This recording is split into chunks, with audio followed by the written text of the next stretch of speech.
Yeah, yeah. Hello, everyone. My name is Daniel Abu. I'm the president of the European AI Forum, and I'm very happy to welcome you to the 9th edition of the European AI Forum live from Vilnius in Lithuania. With me is my colleague Chloé. Chloé is from Hub France IA, the French AI Association, and our host, Linas, from the Artificial Intelligence Association of Lithuania. We are very happy that you're here live in Vilnius, but of course the thousands of people who are watching us on YouTube and streaming, and we are very happy to be here. That was a very interesting year for artificial intelligence in Europe. Only the highlights, of course, the European AI Act and the national implementation, which is really important also in the following years. But when you're here the first time at the European AI Forum, we are an association of associations to speak. We are 8 countries working together to promote artificial intelligence in Europe. And of course, I'm also the general manager of the German AI Association. We are representing 470 startups and scale-ups from Germany with a focus on the development of AI tools. And so we're working together throughout the national associations. And perhaps, Chloé, perhaps you can explain a little to us about, for example, Hub France IA. Yes. Hello, everyone, and thank you, Daniel, for the introduction. So what we do at Hub France AI is that we federate the French AI ecosystem. We do it through working groups, through projects, through events, and we now have more than 200 members. Yeah, that's not too bad. Linas, how is the situation in Lithuania? Well, in Lithuania, we do not have so many SMEs and startups, but nevertheless, we have a lot of professionals and who are members of the AI Association of Lithuania, and we're trying to do everything in our power to empower our ecosystem, our startups and companies to be also visible in the Europe, even we are a small country.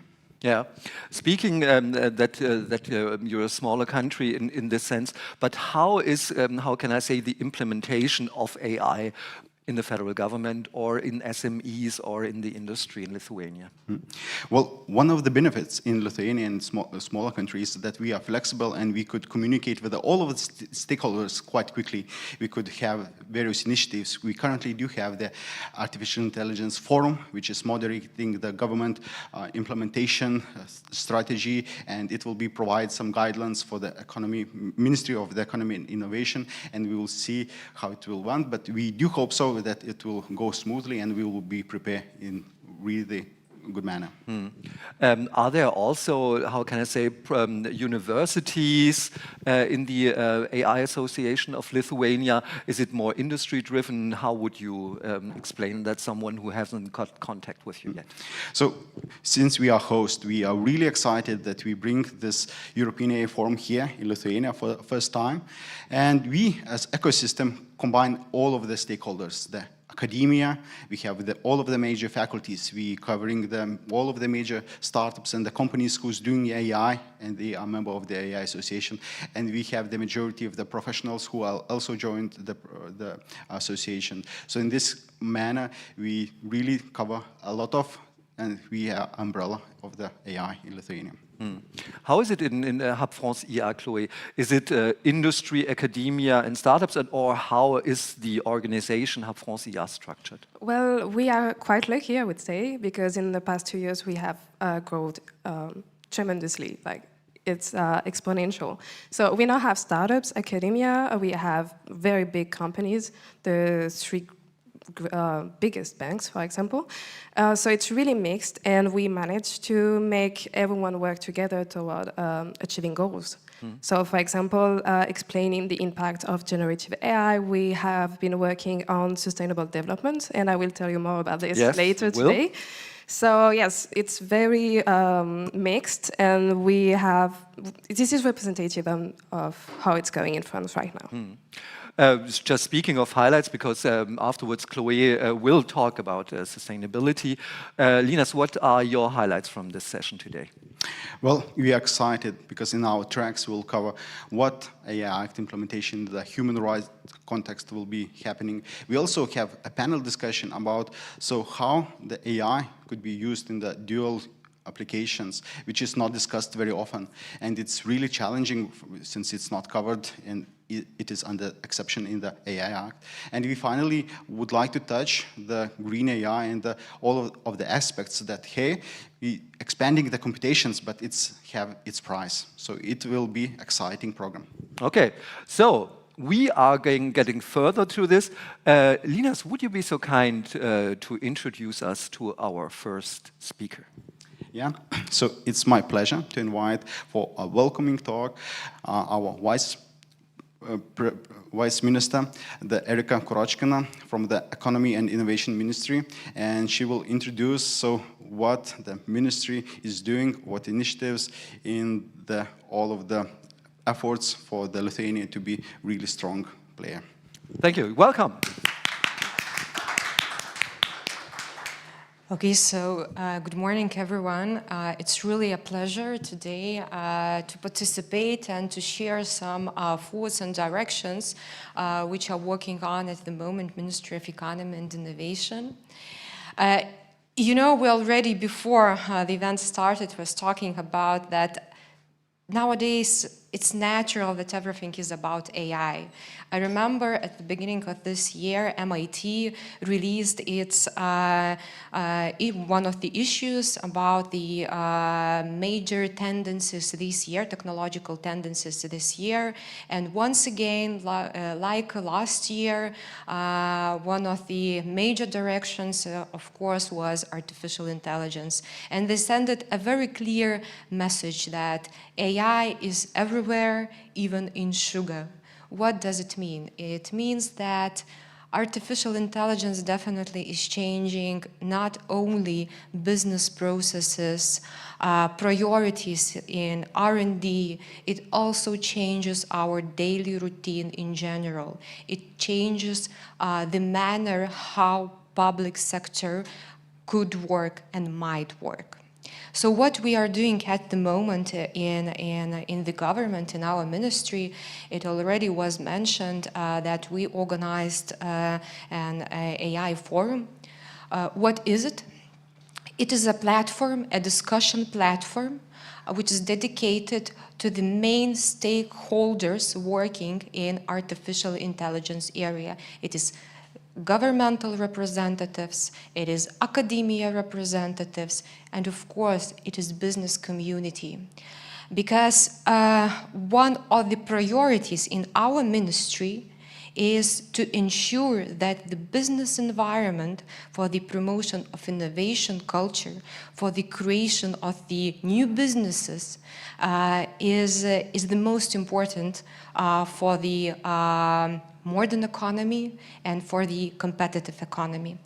So I hope that at the end of this forum in September, we will have guidelines which we will be able to present to the major political stakeholders, to the high-level politicians, and we will consider about the renewing of our artificial intelligence strategy. I'm really proud that Lithuania was one of the, actually was the second country in European Union which had the draft and actually recognized artificial intelligence strategy among the EU countries. It was in 2019. Later on in 2022, we prepared another document like the scenarios in which directions Lithuania as a country has to go in the developing of artificial intelligence. So that's that strategical dimension. Next thing, which we are also implementing at the moment, we are working on the implementation of the Artificial Intelligence Act requirements. Basically, it is about the regulation, it is about the major institutions' responsibilities, and of course, artificial intelligence handbooks. My priority, our government priority, our ministry priority is to ensure friendly regulations.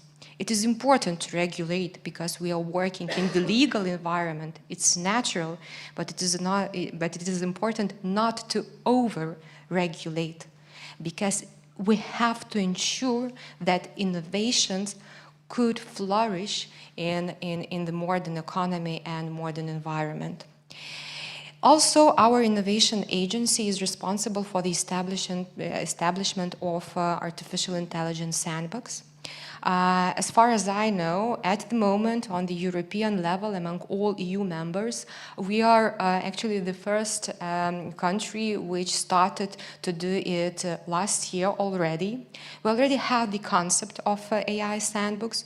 We are working on various financial incentives. We are identifying the necessary infrastructure for our AI startup community, for business community. And I hope that next year it will start operating already. And another important thing, we're talking a lot about regulation, we're talking a lot about that institutional, organizational structure, but also we have to talk about the skills, about the change of the mindset, about the change of the mindset among the general society, among the public sector employees. What I feel as a politician from the general society, that they are afraid of artificial intelligence. They are still afraid of artificial intelligence because they do not understand that what about is this technology. And we have to work, and I'm really happy that the intensity of various events dedicated not only for the expert community, but also for the general society is rising. So it is important for you as a community to send that message to the people why it is important to understand the value and the benefits which artificial intelligence can bring. So my third message is that we are working a lot in terms of the change of the mindset and, of course, the skills. So once again, I'm really, really happy that we have this format here in Lithuania. I'm really happy that our Lithuanian Artificial Intelligence Association is really active and we are working tightly together. It is important that the political direction could adapt and could help business community and, of course, academian community to implement all ideas and all solutions in as much business-friendly environment as it is possible. So once again, thank you so much, and I wish you an insightful and, of course, productive day.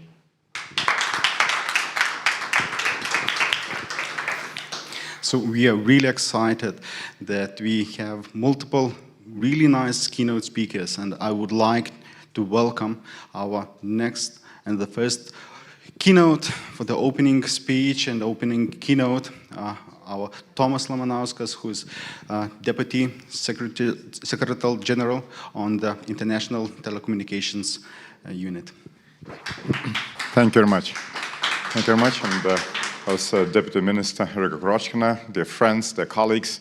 Indeed, it's a pleasure to welcome you today at this 9th European AI Forum here in Vilnius. And it's my honor, of course, to address you on the challenges and opportunities we face today created by the world of AI, and a little bit about the governance to ensure that the AI works for our sustainable future.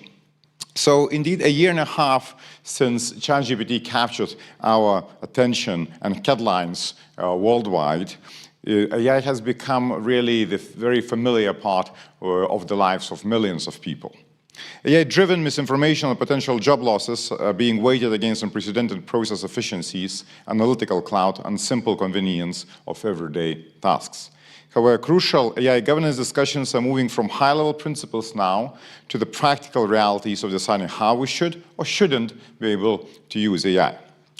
So just 3 weeks ago, we had our AI for Good Summit in Geneva, which featured actually AI-driven breakthroughs for people on planet. And a few of them I would like to mention. For starters, in healthcare. For example, groundbreaking brain-machine interface technologies, which are poised to revolutionize neurology and clinical treatments. AI-driven surface electromyography, which is a technology that leverages electrical activity generated by muscles using surface electrodes, and gives patients better than ever motor control. Innovations in prosthetics and rehabilitation engineering, which unlock bionic dexterity. And indeed was a little bit of emotional, actually, moment on the stage, where an LS patient, Luis from Portugal, who lost his ability to speak, was able to communicate with the audience using the company Startups Enables Hello device and AI technologies as well. Indeed, existing AI technologies address all the 17 SDG goals. They enhance Earth observation satellite data, climate monitoring, early warning systems, and growing need in the harsh face of climate change. Our AI for Good Innovation Factory, which we had launched or actually awarded winners at COP28 last year, highlighted a number of startups working on groundbreaking technologies to leverage AI all over the world. For example, a company like Poseidon AI, reducing fish feed costs, Tolby from Senegal, utilizing satellite data to increase cashew fields in West Africa, and others. AI is also helping nuclear energy. ITU's and International Atomic Energy Agency's innovation challenge on AI for fusion energy is simulating fusion to avoid radioactive waste. Cutting-edge AI technologies also support peace-building and humanitarian operations worldwide. And then AI also aids in law enforcement analysis, for example, helping save or protect children from harmful situations. And all these different applications indeed have been explored in AI for Good platform. So which is powered by ITU and supported by 40 UN partners. This platform features our annual summits, as well as extensive year-round program of online events, as well as continuous community engagement through our neural network platform, which now has around 26,000 participants. This year's AI for Good Summit, which took place in Geneva next to the WSIS Plus 20 Forum, high-level event, also, so it attracted 8,000 participants, 6,500 of them in person, underscoring how much AI has captured public imagination. And indeed, the crowds that were they were queuing up in front of the conference center there were a very visual testament to that. So this AI for Good Summit started 7 years ago as a solutions summit, but of course now has worked into global showcase for responsible AI development. And indeed, important word these days is responsible when we talk about AI development. Because the new reality of AI-powered misinformation, disinformation, and deepfakes is rather unsettling, especially in the year when around half of the world's population are going to the polls.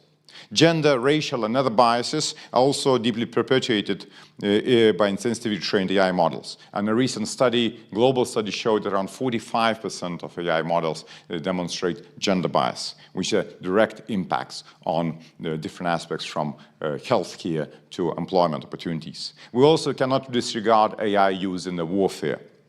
Harmful, aggravating social oppressive or even lethal uses only stroke growing fears of AI, as people imagine a future dominated by autonomous machines. So real risks from AI need to be recognized and they need to be addressed. However, just focusing on risks also undermines huge potential of AI. For example, the studies show that AI could add around $4.4 trillion to the global economy. At the same time, digital solutions, including AI, can help meet around 70% of sustainable development goals as well. And clearly, therefore, we need power of AI harnessed, but harnessed responsibly, safely, and sustainably. So appropriate governance is key, and already some of the instruments were mentioned. Europe just a month ago actually featured a few achievements, of course one of them being EU final adoption European Union AI Act, but another one, which I think we'll hear a little bit more next, is Council of Europe's Framework Convention on AI, which is the first ever international treaty in that area. Other jurisdictions, such as US, China, as well as others, also developing their own AI regulations. And we have a number of international processes, such as G7 Hiroshima process, as well as AI Safety Summits process, with the last summit in Seoul, Seoul, Korea, just a month ago. Leading AI policymakers and conveners of these initiatives also came to Geneva on the 29th of May in the first ever our AI Governance Day, which was part of AI Summit. It features around 200 participants, out of them around 70 ministers, 25 UN partners, around 100 academia and industry people, and more than half of them came from developing countries. And Minister for Bangladesh then spoke for, I think, for many of them when he noted the absence of many countries, developing countries, from the global AI governance processes, and he really noted importance and emphasized that the countries, everyone needs to be included in those governance discussions. Policy leaders there emphasized a few points that they felt are important as we design the future of AI governance. First is responsible frameworks, so tying AI closely to ethics and human rights. Second is interoperability. Interoperability of both platforms, technical interoperability, but also interoperability in terms of policy frameworks, so ensure that our policy and regulatory environments are compatible. And this interoperability should be underpinned by third, international technical standards. They also noted the importance of leveraging AI to bridge the divides and not to create new ones, as well as emphasize the need of global solidarity and resource sharing to make sure that AI doesn't leave anyone behind. And indeed, that is an important aspect of the divides, and the risk of having a new type of digital divide is AI divide. Indeed, just a reminder, still 2.6 billion people worldwide are not connected to the global internet, so they are left out of the global digital revolution, let alone of AI revolution. And of course, developed countries host around 80% of co-location data centers, with one of the country actually having around 40% of them, which leaves the rest of the world to share the rather small number of them. The divide is also evident in a number of other areas, such as innovations and patents concentration. Some studies show that around 50% of patents are concentrated in 3 countries. Countries, a different place in the AI value chains, some of them producing key components such as microchips, or employ engineers to develop foundational models, where this is a source of raw materials or data labeling and data sorting. As well as the AI policy divide. So our survey of our member states showed that around 85% of the countries still lack AI regulations, and more than half of them doesn't even have AI policy. So we, and when I talk we, as UN, are responding. And we are responding to make sure that, as in the words of Secretary General Antonio Guterres just said just a week ago in the ITU Council, that AI doesn't stand for advancing inequality. Indeed, for several years now, our UN has been having a set of activities in this regard. Our recently launched UN system white paper on AI governance features around 50 normative acts, both directly applicable to AI, around half of them, as well as closely related areas that are applicable to AI as well by the UN system. They include overarching broad guidelines, such as UN ethics framework, AI ethics framework, as well as sector-specific ones, such as guidelines from WHO or guidelines from a UN agency called UNICRI on use of AI in law enforcement. This interagency working group started in 2020. It brings UN family together, and I have a pleasure to co-chair that with the UNESCO Assistant Director General Gabriel Ramos. And this, of course, this work through this work, it contributes and complements a high-level advisory body on AI set up by Secretary General that brings external experts to help UN figure out how to govern artificial intelligence. UN agencies also implement AI projects. Actually, we launched now annual reports on UN AI activities. Our recent one demonstrates around just over 400 projects by 47 agencies that leverage AI. We also have different collaborations on different standardization areas, such as our collaboration on AI in health with WHO and WIPO, our collaboration with the WMO, World Meteorological Organization, United Nations Environmental Program, on AI and disaster management, and so on. We also, as ITU, already have developed, or in the process of developing, around 200 AI-related standards overall. So in all our work, we also make sure that the big place strong emphasis of including all countries, both developed and developing alike. So for example, our challenges in AI machine learning, and we had them around 80 so far, involved around 8,000 participants around the world, and those who don't have access to compute resources, we actually provide them for free. At the recent AI for Good Summit launched a few other initiatives to support AI governance worldwide. First, it's launched the Unified Framework for AI Standards Development under the umbrella of World Standards Corporation that brings together ITU, together with International Standardization Organization, ISO, and International Electrotechnical Commission, IEC. Second, we launched a collaboration for multimedia authenticity, AI watermarking, and deepfake detection with a number of private and public sector partners to tackle that very specific challenge in the world today. The third, we launched AI for Good Impact initiative to mobilize our diverse multi-stakeholder community to share knowledge and assist developing countries. UNDP and UNESCO agreed to collaborate on country AI readiness assessments to help countries to be better prepared for that. And finally, we, together with United Nations University, UNU, started the process for the flagship AI for Good report that will transform the AI for Good platform knowledge in the valuable resources stakeholders. One aspect I also would like to mention, and I'm very glad it was mentioned in the opening, is sustainability and AI environmental impact. Indeed, just a reminder, this year, May became 12 months in a row, hitting the record high temperatures worldwide. And as the AI climate crisis already steers us into phase, we must decide whether AI is part of the problem or part of the solution. And digital technologies, of course, including AI, can improve energy efficiency, optimize inventory management, enhance business operations, reduce emissions and new waste across different sectors. And actually, by some assessments, AI can mitigate worldwide around 5 to 10% greenhouse gas emissions by 2030, which is equivalent to total emissions of the European Union. So, and of course, AI can also help predict climate and weather patterns, guiding and helping early warning systems to preventing us from disasters or helping us to mitigate disasters. But the tech sector itself also produced at least 1.7% in greenhouse gas emissions. And even though overall emissions for the tech and technology sector are rather stable over the last years, AI represents a very fast growing emissions proportion to that.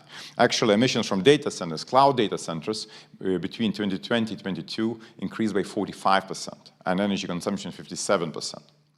AI is also very thirsty. Actually, 5 to 10 prompts consumes around half a liter of water. So every time you send 10 prompts in ChatGPT, think of how you just drank the small bottle of water. So indeed, starting last year with the last year's climate change conference, COP28, ITU has brought together partners around the world under an umbrella of green digital action to galvanize digital industry's action to take responsibility for our actions in this phase of the climate crisis. And indeed, these forward-looking companies have embraced the target of 1.5 degree limit for global warming, and they all together asked to share their own, but also invited other companies, greenhouse gas emissions data at the public database. We also together aim to ensure the sustainability standards are implemented, not just adopted, and we really invite everyone to join us on board in that journey. And of course, we're looking forward to COP29 in Baku this year as the next milestone in that regard. So, ladies and gentlemen, we all have a responsibility to make sure that the age of AI becomes the age of prosperity, sustainability, and inclusion, not the age of the fear, anxiety, or division. And to achieve that, we need to manage the risks of AI, ensure that its benefits are available to all, and also include the whole world in shaping the AI future. Thank you very much, and have a great event. Thank you. Thank you, Tomasz. We really appreciate your input. I learned that AI is thirsty. This is also something to remember by, and very grateful for your insights on this part. So, ladies and gentlemen, we are now coming to the Netflix part of this event. We have a video message and we are very happy and proud that the German Federal Minister for Transportation and Digital Affairs, Dr. Volker Wissing, is having a short speech to us via video, and now we press play. Do we? Yeah.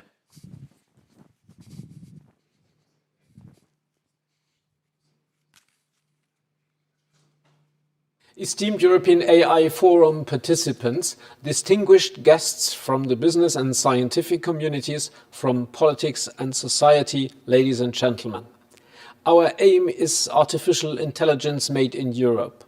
The best way to reach it is for many stakeholders to get involved, contribute, communicate, and connect, like you are doing at this conference and beyond. You are driving AI, and AI is driving technological progress. We want to tap the tremendous opportunities AI offers. This means that AI developers have to be given the freedom and flexibility they need to try things out and experiment. So much is happening in AI and at such a high speed. No one here knows the limits of what AI can do today or will be able to do in the future. That is why it is imperative that AI regulations are adaptable and can be updated as required. For example, at G7 level, we successfully championed common guardrails for the development of advanced AI systems. This code of conduct is a true milestone for safe use of AI worldwide. It helps to ensure that AI is developed in line with our values. This strengthens people's trust in AI applications. This is also what we want the European AI Act to do. We worked to find innovation-friendly rules during the consultations. The compromise we reached provides a reliable framework and guidance. Now it is up to us to implement the AI Act. Our implementation should build on existing structures without losing sight for our needs. Data is the foundation of AI innovation. It must be widely available and easy to find, access and use. We can and must improve this in Europe. Much of the data that has already been collected remains untapped. In the future, the European Data Act will help change this. And we are already looking into what else is needed, for example, through our Innovation Club. Estonia, Latvia, Lithuania and Germany have joined forces in this club to boost Europe's standing in the digital sector and champion innovation-friendly framework conditions. To this end, we have drawn up a list of demands for an opportunity-driven digital agenda for the next European Commission.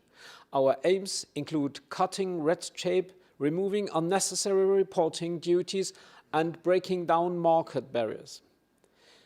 We also want to grow the AI and data economy. The end goal is a truly complete digital single market in Europe. This is a challenging task that policymakers and the administration cannot shoulder on their own. That is why we need you, the stakeholders from the business and scientific communities and civil society. We are counting on your impetus and vision, as well as your optimism and passion for digitalization.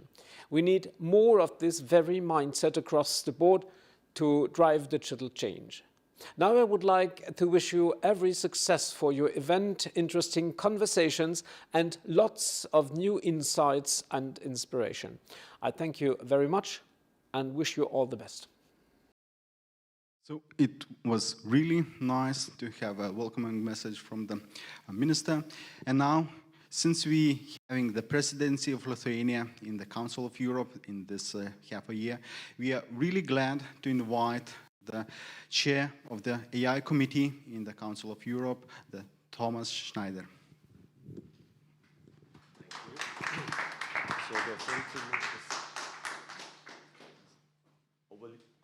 If I just say next slide, can you then move it, or should I do it myself? Okay.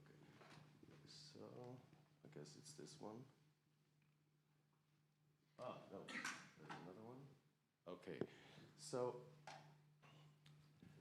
I will say a few words about also how the Council of Europe is trying to contribute to safe innovation, as we call it. So how to regulate AI while fostering innovation. And so now I have 2 hands and 3 things, so let's see how that goes. So first of all, I think we should not forget that AI is not the first disruptive technology that we are facing, and it can be the way to deal with AI, or the effects of AI, can be in many ways be compared with the invention of engines in the 19th century, because engines were either put in vehicles of all kinds to move people or goods around, or were put in machines to produce food or other things. And they were replacing human labor or animal labor like horses and so on. And something similar is happening with AI. AI is used to create content or process content or process data, which is something that used to be done basically by human beings. So it does not replace manual labor or physical labor, but actually cognitive labor. And if we talk about AI, I think we should also talk about platforms, because this is one of the key applications, not the only one, of AI. And platforms are an extremely powerful tool to bring together supply and demand. You can have a personalized demand and get a personalized offer, and this is something that is extremely more efficient than all the traditional ways to bring together offer and demand so far. So platforms will make their way. We already know it. They started with Booking.com and other platforms. Now we have them all over the place. So they will replace lots of other ways of bringing together offer and demand. And I actually can see it here, so that helps. And of course, we also know about the many risks and challenges that AI bring with it. Of course, people are afraid to lose their job. That is one element that we've heard. We are afraid about the functioning of our democracies, manipulation. We are afraid about privacy, human rights. We are afraid about being dependent of big tech, gatekeepers, and so on and so forth. The core fear is basically for people, individuals, for whole societies, for industries, that we lose control over our lives to machines, or probably more probable to people that run the machines or have control over the machines if it's not us. And so there is a need. Everybody says, yes, we need to regulate. Then the question, of course, is how. And one challenge that we had in the beginning was like, what are we talking about? What do we mean when we talk about AI? Fortunately, the OECD has helped with this, and they have agreed on a definition that also the Council of Europe has started to use, and that has made its way. So for the time being, at least for legal purposes, there is something like an accepted definition of AI. Then, of course, what makes it difficult, but it was the same with the engines, is the risks and the opportunity you use. It depends on what you use it for, with what data and so on. So there's no one-size-fits-all solution. And the other thing, we've heard it, technology is developing really fast. How do we manage to govern a technology by written laws, which is changing so fast, which even the ones that program don't really know exactly what it's doing? How do we live with the fact that we are national jurisdictions, or in the case of the EU, a supranational jurisdiction, but it's a global phenomenon. We buy services from anywhere. They are developed somewhere and then used elsewhere. One of the big questions that we have in my country, for instance, is should we go for a horizontal legislation like the EU does with the AI Act, which is of course also accompanied by other acts and other tools, or should we go for a sector-specific regulation? There are many ways to roam. Also the question of what should we do in terms of binding laws, how much can we do with co- and self-regulatory regimes? Lots of questions, but then again, let's look at what is actually really new, what is really different with AI compared to other technologies, other ways. And if we actually look at our existing regulation, our existing regimes, from human rights to standards, the gap is actually not that big as some people think. So most of the situations are basically also covered when it comes to AI, but there is a gap, there is a need to clarify a few aspects. And also there, we can actually learn from how we dealt with engines in the last 200 years. We don't have one engine law, one Council of Europe convention on engines that solves everything. We don't have a ministry for engines. We have thousands of legal norms, of technical standards, and of social-cultural norms and institutional settings that together somehow help us to deal with engines. And there is a different level of harmonization depending on the context. So if you take the airline business, it's more or less globally standardized how to land a plane on an airport, what the words are used and so on.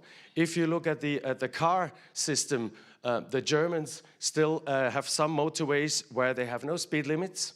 In other countries it is different. The people in the UK drive on the other side of the road, but they can't take their cars to Europe. They just need to pay attention, and in particular the other ones need to pay attention when the Brits are on our road. So there's different levels of harmonization, again, based on the context. And we'll need to do the same for AI, because social cultural differences, in particular on how to deal with risks, what you defer to the state to protect you, whereas in other cultures you rather build on on the awareness of the people to take care of themselves. So that will not disappear, at least not quickly. So we will have some harmonization in some areas, but less in others. And of course, the comparison with the engine is something I really like, but there are differences. It's not so easy to copy an engine or to copy oil or move oil from one place to the next, whereas of course with digital bits you can move them around and copy them much faster. So we'll probably have more globalization. We'll probably need more international harmonization than we had with engines. So of course we are actually, for quite some time, if you look at the international institutions, and we had Thomas Lamanauskas from the ITU, they started with the AI for Good Summit in 2017.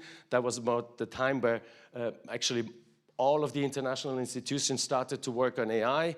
We do have some soft law standards like the OECD, that was one of the first with their recommendation that was just recently updated. You have the Council of Europe with sectorial guidance on the media system, on human rights, in the judicial system. Then of course the first global instrument was the UNESCO recommendation on ethics of AI. And then you have tons of guidelines, principles already before, by industry players, by companies, by company industry associations, by think tanks and so on. And what is missing here is we have, of course, technical standards that are being developed at the ITU, at the ISO, at the IEC, IEEE, and so on and so forth. And there is more and more cooperation between these. And now this is like what is happening on national levels. And you probably know this famous pyramid over there, since this is a country of the EU. So we have the EU AI Act, which is one way to try and regulate AI in a national or supranational jurisdiction based on this famous risk-based approach. It is interesting to hear the German Minister Wissing, because everybody says that they all try to do the same thing. We want to innovate, we want to foster innovation, but we want to protect human rights and societies and the functioning of our democracies. But there are quite different ways to do it. And of course, everybody thinks that they have the best and most innovative and most agile solution. Time will tell. So we have the EU approach. Then the US has taken a different path based on voluntary commitments, on self-regulation, complemented with an executive order of a few months ago that outlines a number of policy goals, in particular targeting the administration itself, less the private sector, with a number of measures. The UK is choosing a similar path. They are not going for a horizontal legislation. They try to adapt the sectors, boost all their regulators, connect them, empower them, and have like a central institute that is supposed to help with the empowerment. Japan is going in a similar direction. My country is also thinking about how, let's find something in between the AI Act and what the UK and others are doing, because of course, for us, it's clear that we need to be interoperable with the EU because we're in the middle of Europe and our economies is so connected. But we may be trying to go for something a little less complicated from a Swiss simple perspective. But we'll see where we end up. But again, the goals are normally the same, but the ways are different.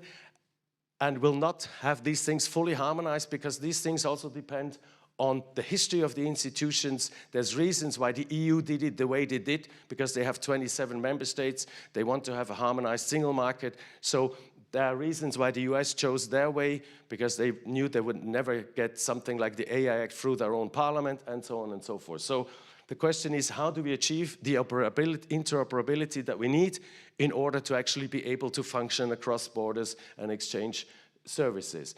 And this is where the Council of Europe, in my view, can contribute. Also, Council of Europe has started to work with on AI, as I said before, 2016-17, and then spent 3 years studying what are the gaps, what is actually needed in terms of legal instrument on human rights, democracy, and rule of law for 3 years. And based on that, then the committee on AI that I'm chairing since April 22 got the mandate to develop a legal framework that would be based on the Council of Europe standards on human rights, democracy, and rule of law.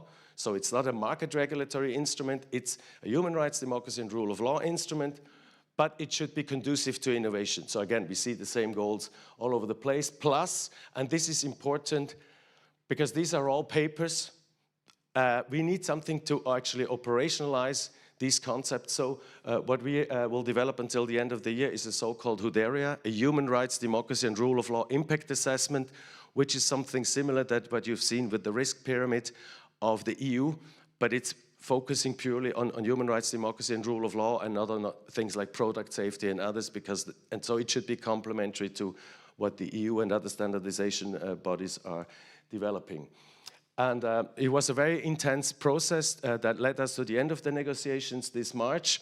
Again, the purpose was, there was no consensus to create new rights or strengthen rights, but at least we wanted to keep the existing protection levels for democracy, human rights, and rule of law.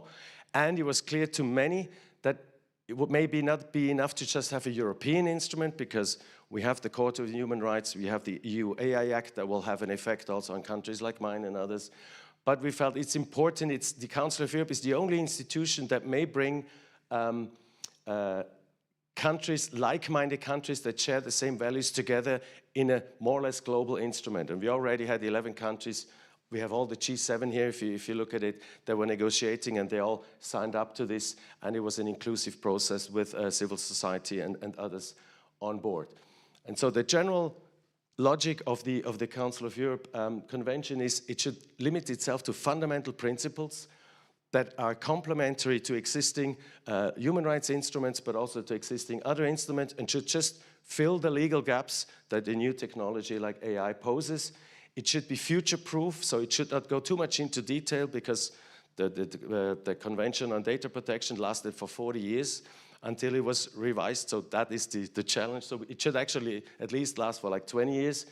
And the biggest fight was, of course, the scope of application, because countries like the US would have preferred that this is not applicable to private sector, just to public sector, but the expectation in Europe was quite clear that it should also cover. In the end, the compromise that was found was it covers all, so states are obliged to address risks by all actors, but it gives them a great leeway, a great choice of what measures, so it can be legal measures, it can be self-regulation and so on. And this is basically the shared consensus that also should help us becoming interoperable between these different legal systems. These are the principles, I will not read them out loud. The most important in this area is, the others are human rights principles. The last one is called safe innovation. So it should also foster innovation. Thomas said responsible innovation. It is here called safe innovation, but it's basically the same idea, and the AI Act also has provisions about how to create sandboxes and other tools that should help allow to innovate and be safe. Finally, a few remarks looking ahead. We really think that the Council of Europe Framework Convention is an important tool to safeguard human rights, democracy and rule of law on the one hand, but also to help like-minded countries come together, make sure that they cooperate with each other, that they try and keep their systems, their logics interoperable. And of course, it is clear that this is not, again, not the solution to everything. It's one milestone, but there will be, we'll need to develop, again, hundreds or thousands of technical, legal, and social-cultural norms in order to deal with AI in the different contexts. And it also offers a path for cooperation between governments, also with ones that may not yet have signed or ratified the convention. So it provides, like the Cybercrime Convention did successfully too, it provides for a framework for cooperation also with countries that may not be close enough to sign up to it, but that may be willing to cooperate with us. And the final point is this, and this is a general remark. If you take my country, we normally take like 5 years to develop a law. And then we have a direct democracy, so if enough people don't like it, they go for a referendum, so it takes a year, people will vote on it, and if the majority of the people don't like it, then there's a no, that means back to square one. It takes another 5 years to develop the next version. So we can take from 5 to 10 years to develop a law.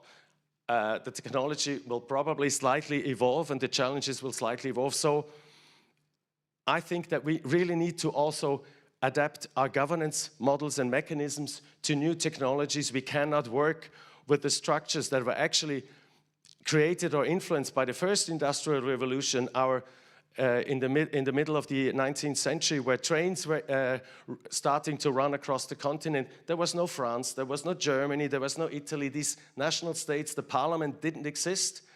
But also the Industrial Revolution led to the emergence of milieus. You had the entrepreneur party, you had the working class party, and then you had the farmers.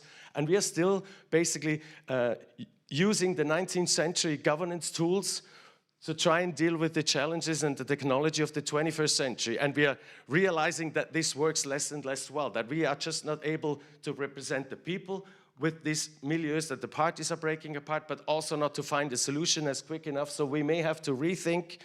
We may have to use AI also to develop legislation or to develop standards. It's already being used.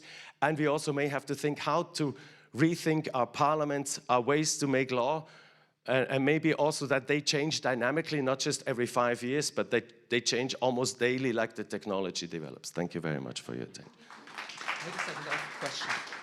So, please take the microphone. Thank you so much for your very engaging keynote here.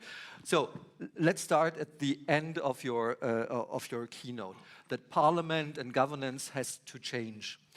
I have, how can I say, a life motto which is called happiness is the right expectations, right expectation management. Do you see tendencies that governance changes? Because I think with the EU AI Act, we saw that it is still in the 19th or in the beginning of the 20th century.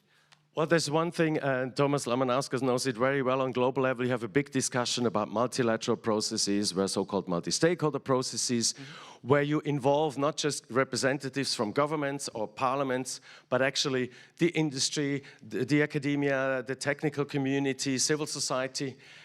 And I think this is a way to try and have a more representative gathering of people, also more expertise, because if you look at our parliamentarians or our politicians, how much do they know about AI? So there are people that decide about technologies that basically they are not really experts, let's put it diplomatically. And this makes only limited sense. Of course, they are elected by the people, so they have a legitimacy, but they have no knowledge. And then the question is, how do you empower them? Or would it make sense to also there be more agile and get the people at the table that actually know about the issues, also more dynamically, depending on what the challenge is, depending on what the issues are, not having to go through the gatekeepers of parliamentarians. But then you need to find a regime to have a legitimacy for a new model, and this is what people that don't like the multi-stakeholder approach say, well, governments are elected, so I represent my country, my people, and it's more or less true depending on your democratic system. And the stakeholders are not elected, so who are you to speak? And we are trying to find ways to actually provide for more inclusive, more agile, more accountable and transparent policy-making structures on international level, also on national level. We are a bottom-up democracy, so we have to be inclusive. Otherwise, if you ignore people, they just say no, and then again, you go back to square one. I think it starts by being more inclusive, more transparent, more accountable, and then we need to find ways to redefine representativity, maybe less through geographically elected party representatives, but through other skills or representativity of a particular industry, of a particular knowledge, of a particular interest, but not necessarily through the party logic from the 19th century. When you said, when you showed all the guidelines, all the international papers which are surrounding AI at the moment, I personally believe you can train a large language model on all the regulations and guidelines on the national level on this.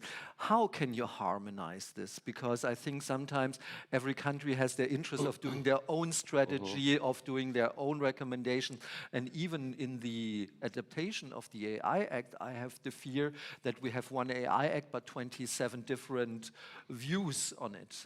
How would you harmonize that?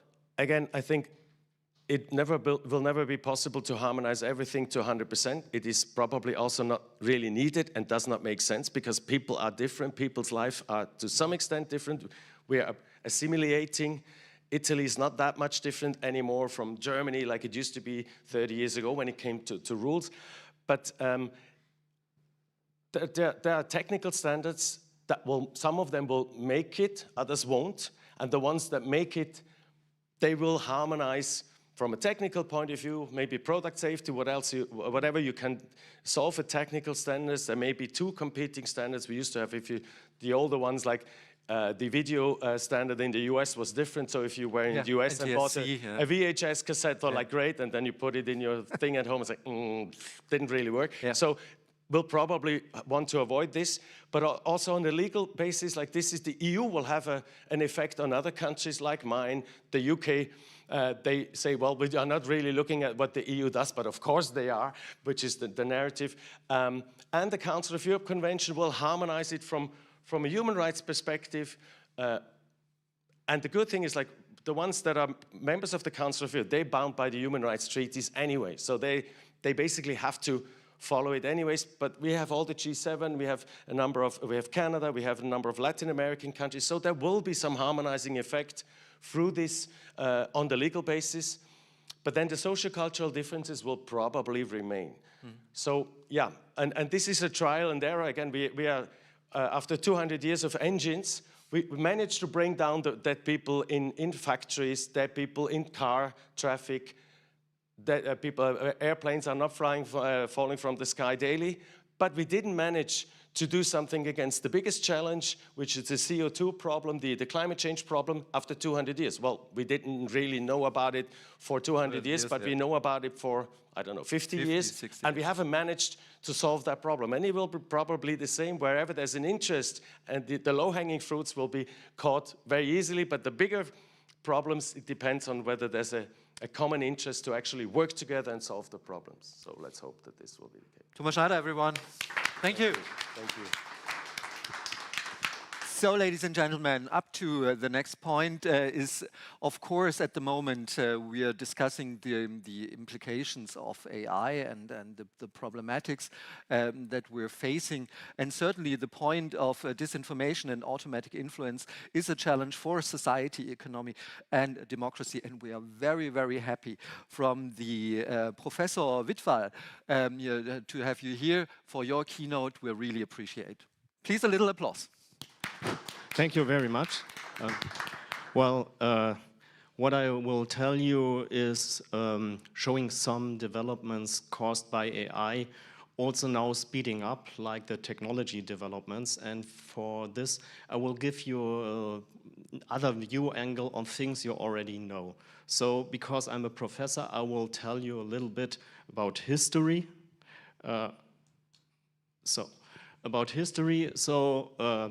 How did AI begin? So it began with pattern recognition in the mid of the last century.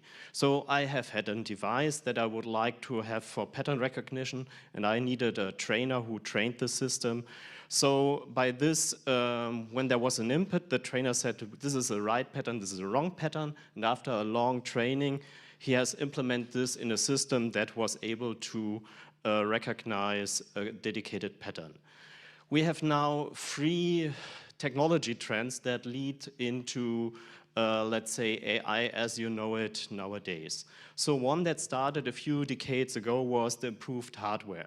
So in the beginning, it means I was able not to do one pattern recognition, but many pattern recognition in the same time. So in this example, if I have the input of a square, I couldn't only detect the shape, but also the color. So I was able to create systems that have been able to recognize both patterns in one. The next development that leads into AI has been the so-called self-training algorithms. You know it as machine learning, deep learning, however you name it. What happened there was that we have added a kind of feedback loop within the pattern recognition. And by this, we have optimized the probability of the recognized pattern. And as a result, the system that was trained, or is still training itself, is able also to recognize patterns that it was not trained on. The third development that has made an impact is this huge amount of training data that is available nowadays.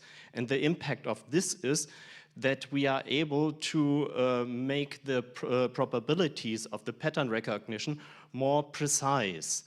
And by this, we have now done by the global tech training of models by all available texts, by all available pictures, by all available audios, by all available videos and by all available codes.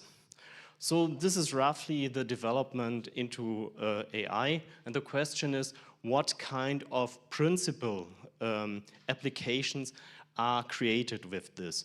So coming from a technical point of view, an AI application is a kind of response creation system. So I have an input, I have this pattern recognition, and then I create an output. And from the beginning, it was for identification. So via an AI system, I'm able to identify, for instance, the meaning of a text, or I'm able to identify by audio a music, the song or the style of the music, maybe also the singer of the music. I can also identify voices or the tone of the voice. So all of this is feasible by the pattern recognition or by AI, but also the identification of sceneries on a picture or the persons on a picture. And this, of course, you already know. If I use the response also for creation, that I just try to check which kind of pattern fits best, you are already aware of the prompting. So I prompt something as an input, and then the system creates something as an output. So like you know from ChatGPT, text prompt can be used to create text, for instance, for chats or for translations or summaries and all the applications that pops up during the last 2 years. With audio, I can do the same. I can use an audio prompt to create music. So the music creation is now as professional as you do it as a human composer.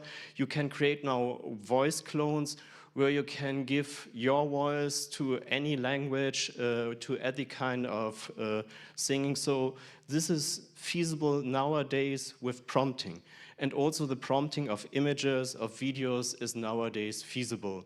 I saw the first trailers of movies that have been completely prompted by AI this week, so it's really incredible. If you now just switch the words input and output to action and reaction, you come to the next application of AI systems. And this is a control loop. So a control loop, technically, is something you have a monitored system and you want to keep it on a dedicated measure. And for this, you have an input, for instance, a square, and our control measure is a triangle, so the output should be a triangle. And the question is now, what is the most interesting system to monitor?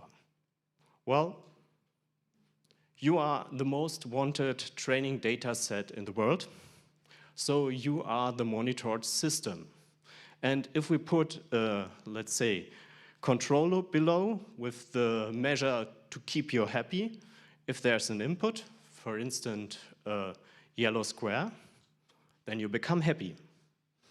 So far the theory. To make this happen, of course, you need a very complicated pattern recognition system with very sharp propagations and probability sets that is self-learning. And basically, the foundation for this is already given.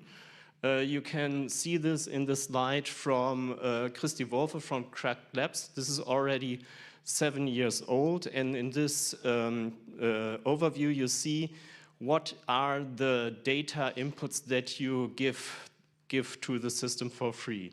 So every interaction you do on the internet or on digital systems, like your clickings, like your swipings, like your video views, your registration on services, your app installations, your likes, your moves that you do when you have your mobile phone with you, the content you share, the posts you take, the purchase you do, and even the call center calls, they are all going into a kind of system where different companies process all your data, and this affects what you get. So what you see here is mainly the feedback loop that I have shown you before, and what you see is, and you already know from your experience, that this will lead into the content that is shown to you, that leads into the products that are recommended to you. And it's also the way how companies try to shape your behavior.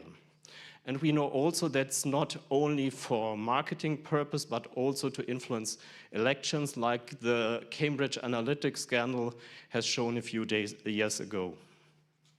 So, well, we have now correct now the feedback loop a bit, because the most important control measure for economy is not your happiness, but money, revenue, and profit. So, understanding that AI and pattern recognition is used as a kind of control loop, AI becomes now automated influence. So, this pattern recognition from the last century with a huge amount of data in the hardware enables us now to create this automated influence. And the monitored system of this automated influence is now a dedicated group of persons. And the control loop may try to get them all happy, or may them eye to buy some nice products, or to elect a dedicated candidate on the next election. So by this automated influence, I'm able to nudge complete target groups. What I would like to give you as a discussion starting point is a kind of impact map, very rough, of this automated influence. And I have tried to give it a bit direction into more bright application and more dark application, and the impact on economy, society, and democracy. It's not complete, it's just a starting point for discussion together. So let's start with marketing. Marketing is not that bad, but also not that bright, and at least is at the moment, legal automated influence we have. What we see now coming is an automated content generation, and this has three control measures, or measures why we are doing that. One is that we want to control decisions, for instance, for marketing or for elections. The other is attention, our attention, for instance, to stay on social media platforms or to stay on streaming service platforms, or our excitement. Well, in example, if we are online gamers, that we still continue gaming, or against streaming services where we still watch the movies. So, what I mentioned already is the entertainment part that has, of course, an impact to society. And if we think about this automated content generation, then, of course, the brightest impact would be education. If we use the measure to make young and old people consciousness more self-aware and so on. What we also see is that by automated content creation, we get disinformation. And disinformation is, if you like, the unwanted automated influence. And the unwanted automated influence has the aim to deceive you or to harm you. And there we have seen different examples. So for instance, the number of shock calls by voice clones where somebody is calling you as your daughter or your son with the voice of them to send money somewhere because there was an accident or something like this is increasing. I personally heard it now a few times during the last months from my personal environment, from people who have had this kind of calls. Then you have also the manipulation by real-time deepfakes. In 2022, the mayor of Berlin, Ms. Giffey, was talking to a fake mayor of Kiev, Klitschko. Luckily, it was just a comedian, but that was the first public event where real-time deepfake was used on a politician. And what happened this year in February was that there was company in Hong Kong, an international company, where happened a video call, and within this video call there was an employee of the finance department, some middle managers, and 3 members of the board of management who have been complete deepfake real-time avatars. And these 3 guys told the financial department that they should transfer 24 million US dollar to some bank accounts. This happens, and this was the first huge bank robbery, or robbery, if you like, done by deepfake this year. And from this case, we can assume that there will happen even more like this in the coming future, because the technology is improving and because the systems become more user-friendly.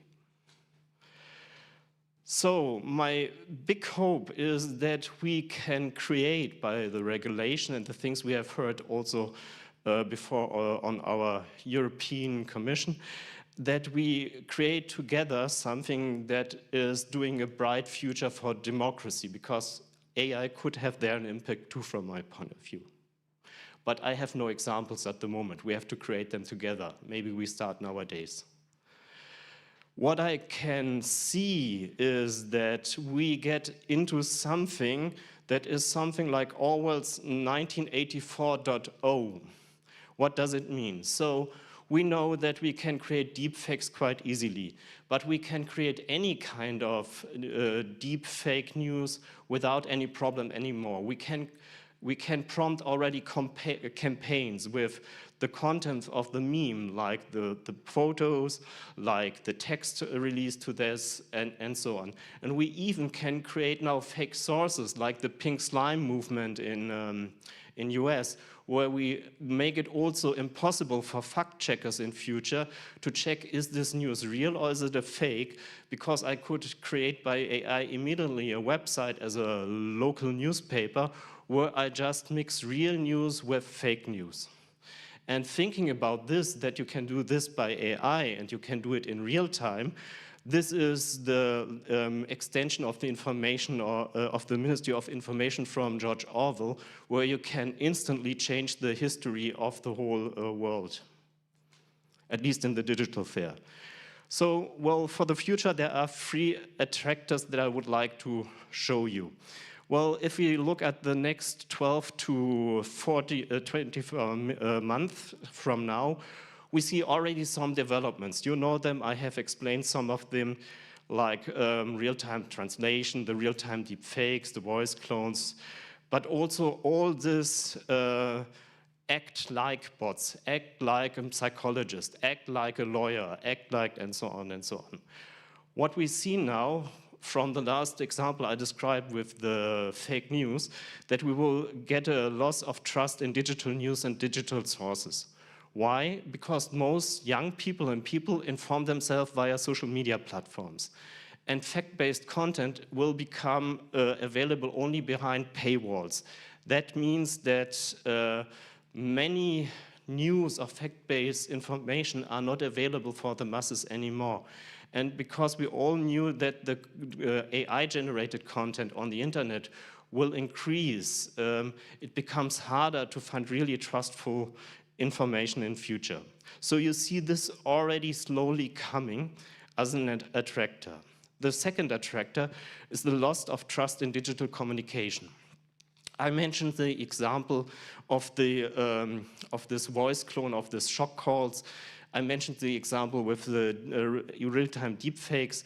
And now imagine that, that parties use this, or proxies use this to make speeches from CEOs or from politicians, or that this happen with the communication of yourself. So if you are not sure if the phone call you will receive or the video phone you will have is with your relatives, or if is with the AI, or is with somebody else.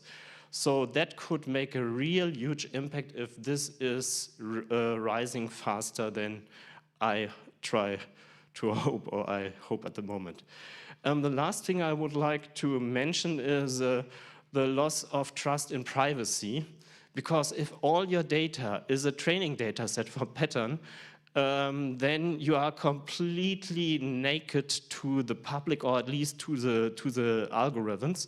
And the other thing is, if you are not on the social media platforms, somebody could create a profile of you that looks like you, talks like you, acts like you, and harm you by this, because this profile can make statement sense and also disturb your whole private life. So, and if you then also know that we have this emotion recognition speeding up, and you combine this with the other pattern recognition, then you have a first idea what the current technologies made an impact on society. As a conclusion, I have no conclusions, but I have some recommendations from my point of view. On a general level, ask yourself how much economy-driven AI is healthy for our society and our freedom. Second, start a common development for bright usage of AI to benefit our democracy. On a social or on a society level, I would say, let's raise data and AI literacy, and I mean automated influence, not only artificial intelligence. Second, establish sustainable, trusted news sources. And third, create secure fallback communication solutions instead that we lose trust in digital communication. On a personal level, I would like to recommend you become data economical, use free open source software, and have safe words in case of digital emergency with all your beloved and relateds. Thank you. Volker, thank you so much. Well, that was, of course, a perhaps realistic, but also perhaps a bleak outlook on that. Just for the sake of discussion, if I can challenge you on this. Doesn't every new technology which comes into a society has this light and dark risk? So when you take, for example, the emergence of movies, and then came Leni Riefenstahl and did propaganda movies in Germany at the Nazi time. Isn't that always an inherent point of progress, this light and dark thing? Yes, and there is no right and wrong. Just because you mentioned the movies. I was attending a workshop for the future of the movie production in Babelsberg last year, and we thought about the impact of AI. And there is a statement of Marvel Studios from last year that within the next 3 years, so next year, they have the first complete AI-produced superhero movie on the cinemas. And we have then thought, what does it mean for the production? And we have tried to just think ahead. And if we think ahead, what will come if all the systems come together is that you will get a real-time movie making that is individualized to your personal demands. Means we both like Star Wars, but we do. But the point is, we see the same movie, but in your movie, Princess Leia has blonde hairs, and mine she has dark hairs. The fighting scenes for you are very bloody with all the things. Yes. In my ones, you don't see it. You just see the idea of a fight. So you see this kind of individualization and customizing of movies will go ahead. What means? But this is fantastic. Yeah, and we are then. And then you are addicted, and you will not lose it anymore. So still addicted, but sorry. No. But I get what you're transferring here. But isn't just also for challenging of the challenging state? Is there? I had also discussions with the creative industry, with the Produzentenallianz, and sometimes creative industries, in my thinking, are quite conservative in changing their business models. But isn't there a constant development of how the work is done, who is engaged, when you see the transformation from animated movies to CGI movies and stuff like that? Well, you are right. But I have spoken with the guys also with the heading technology guys, and the point is this. The development of the technologies forced by AI is so fast that even if you try to keep it for your daily work, you can't do it. So if you are not willing to change, it's harder. But even if you are willing to change, the speed is so high you can't change. For instance, synchron speaker for German or other movies. You don't need it anymore because you have instant translation and you can use any voice clone. So why don't you need this actors anymore? It's just one example. No, most definitely. I agree with that. But however, in one of my favorite bars in Berlin, they make silent movie nights. And there is a big poster there which says, stop the movie with sound. And that was the Association of Orchestra Player in Cinemas. And I think that this is the same development what you can see here. And you can't stop it. Also, this actor protest from last year in Hollywood, yeah, they can protest and they can protect their rights on their person, but because of all this pattern recognition, AI can create a synthetic actor that is more fitting to your demand and my demand than the original one. So we can come around all these copyright issues by this. Yeah. And this will also create an impact. So, yeah, sorry for that. No, no problem. Volker Wittfall from the IIT. Thank you so much. So, ladies and gentlemen, the next content, I think, is not AI generated. It is a video statement from Henri Verdier, the Ambassador for Digital Affairs from the Ministry for Europe and Foreign Affairs from France.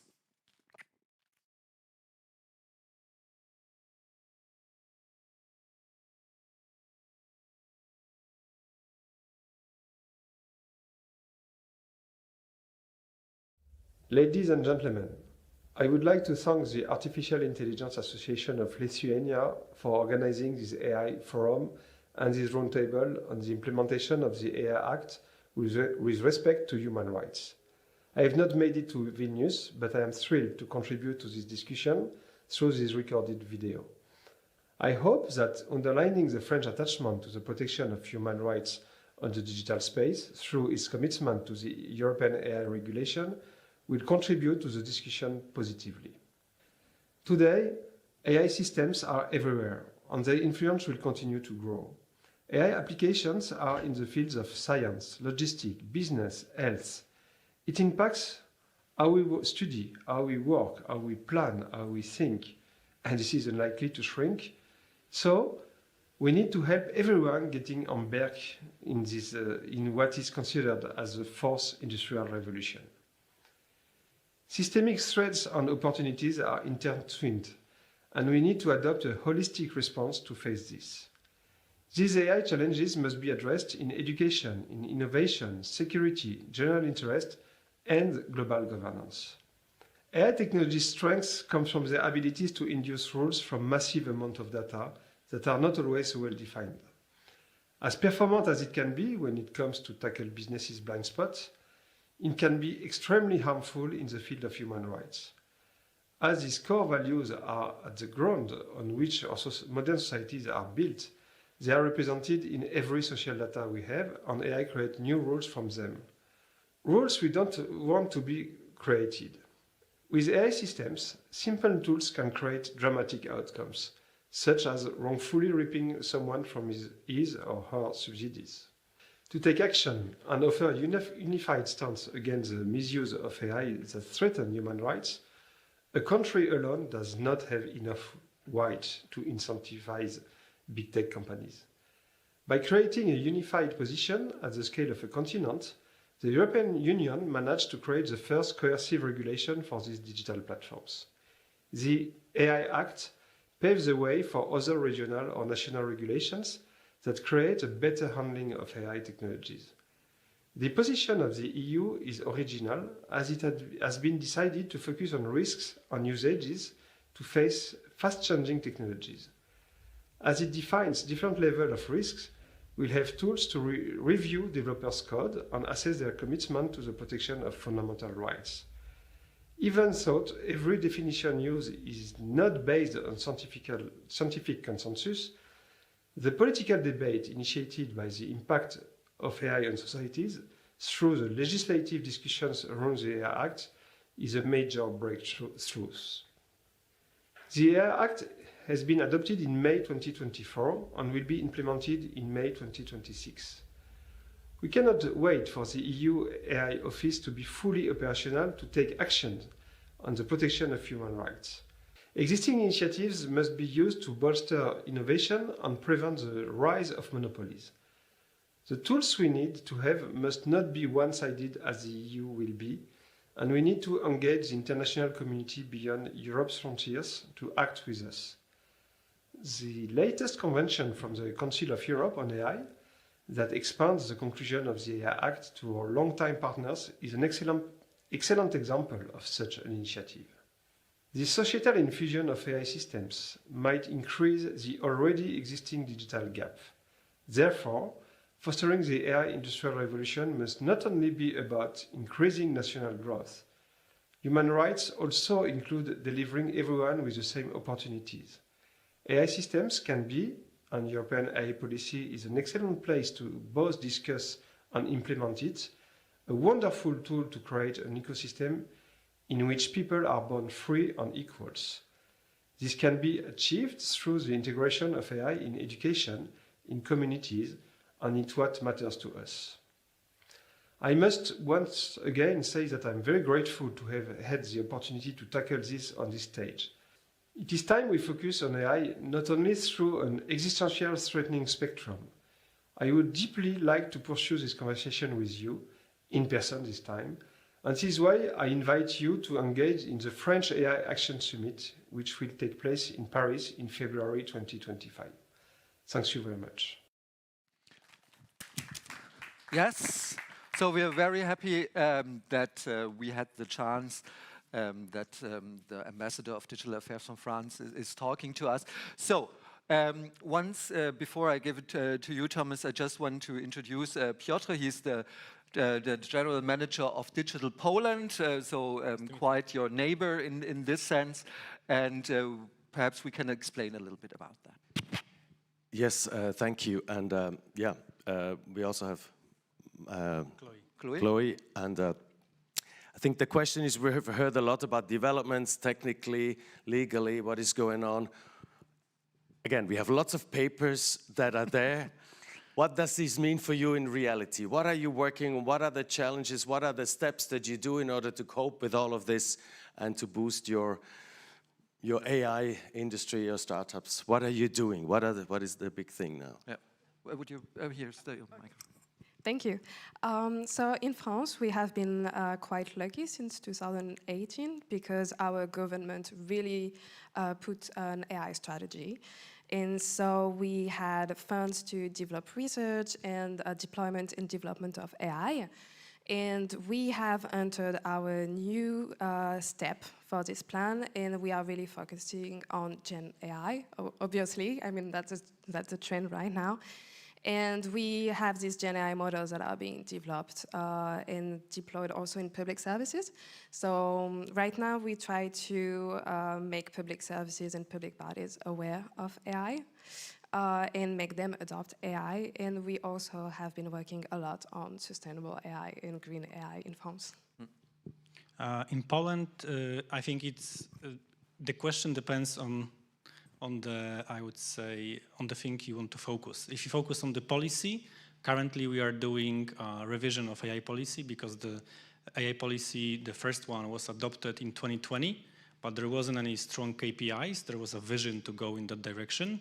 So the current new government, which formed at, technically they won at 15 October, but it started the government in mid-December. So we are working on the revision of the AI policy from the policy point of view. In terms of regulation, there's a discussion who should be the notifying body, who should be the regulator. We still didn't close that topic. So there's a discussion who's supposed to be the regulator. Potentially, there was a consultation in mid-April. First, let's say, results are there's going to be a new commission. So we will not give the obligation to a telecom regulator or the media regulator. There's supposed to be a new regulator, but there is a push from journalists that if there only be like 10% or 20%, so the regulator will be pretty weak. So there's ongoing discussion how strong should be the regulator. But if you, but the next thing is the startups.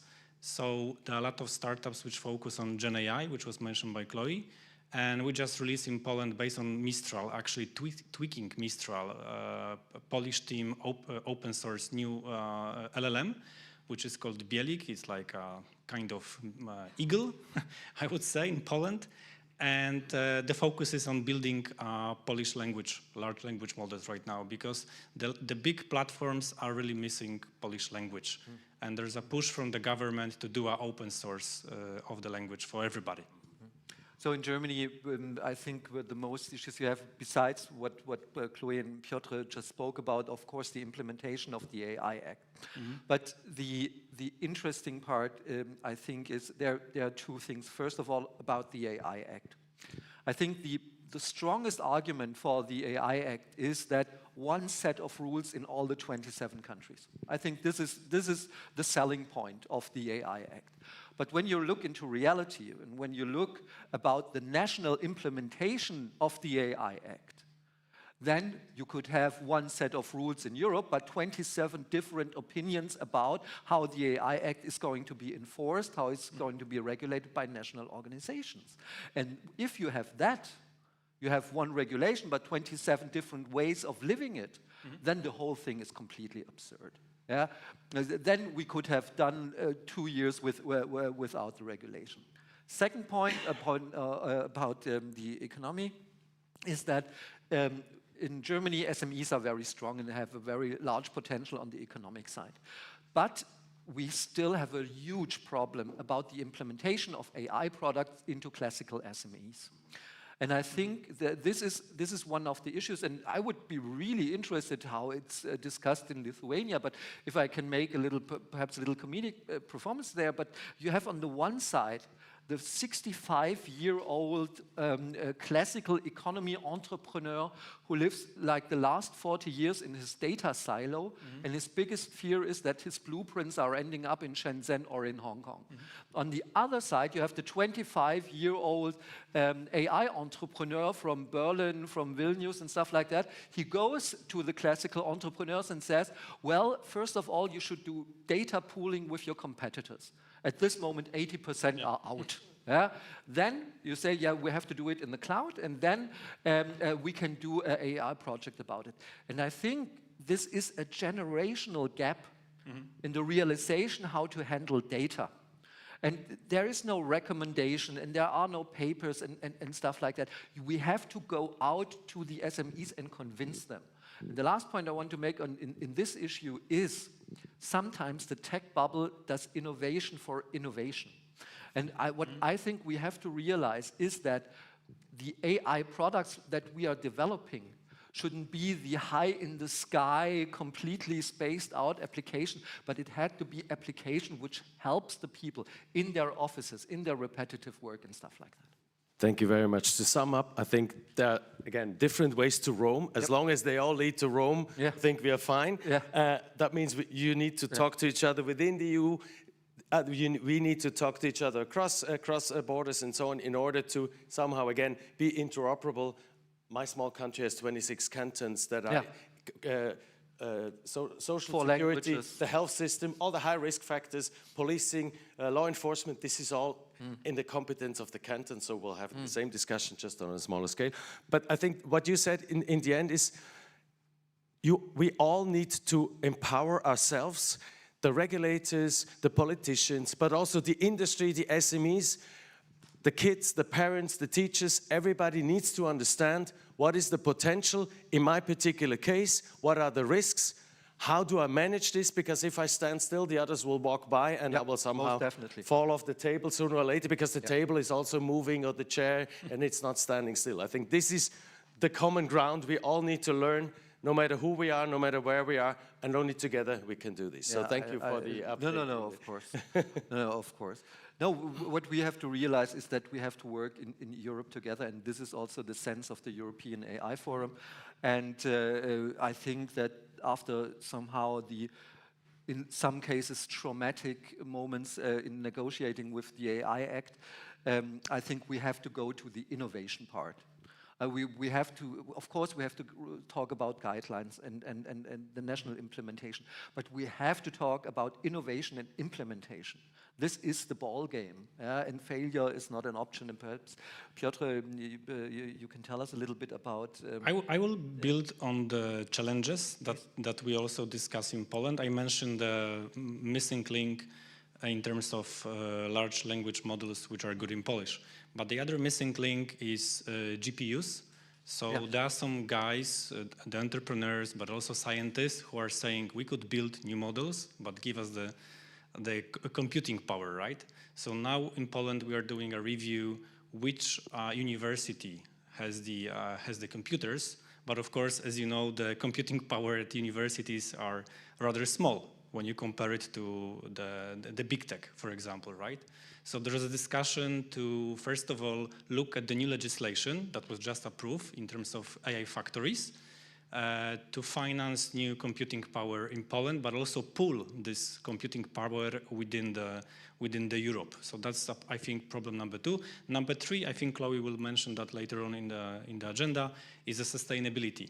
We have more and more discussion that if we plug like dozens of those cards, they will consume a lot of energy. And in Poland, we have a problem with the energy transition, because like almost half of the energy is produced based on coal, so it's not clean. So we have a discussion on the sustainability also. That's the third important topic. Yes, I would like to put an emphasis on what Daniel said when he said that within the European AI Forum, we want to push forward the implementation, especially of the AI regulation. And what we are currently doing in Hub France, is that we are going to publish one-pagers to explain to SMEs and companies how they can implement the AI Act, based on the different steps of the development and the deployment of an AI project.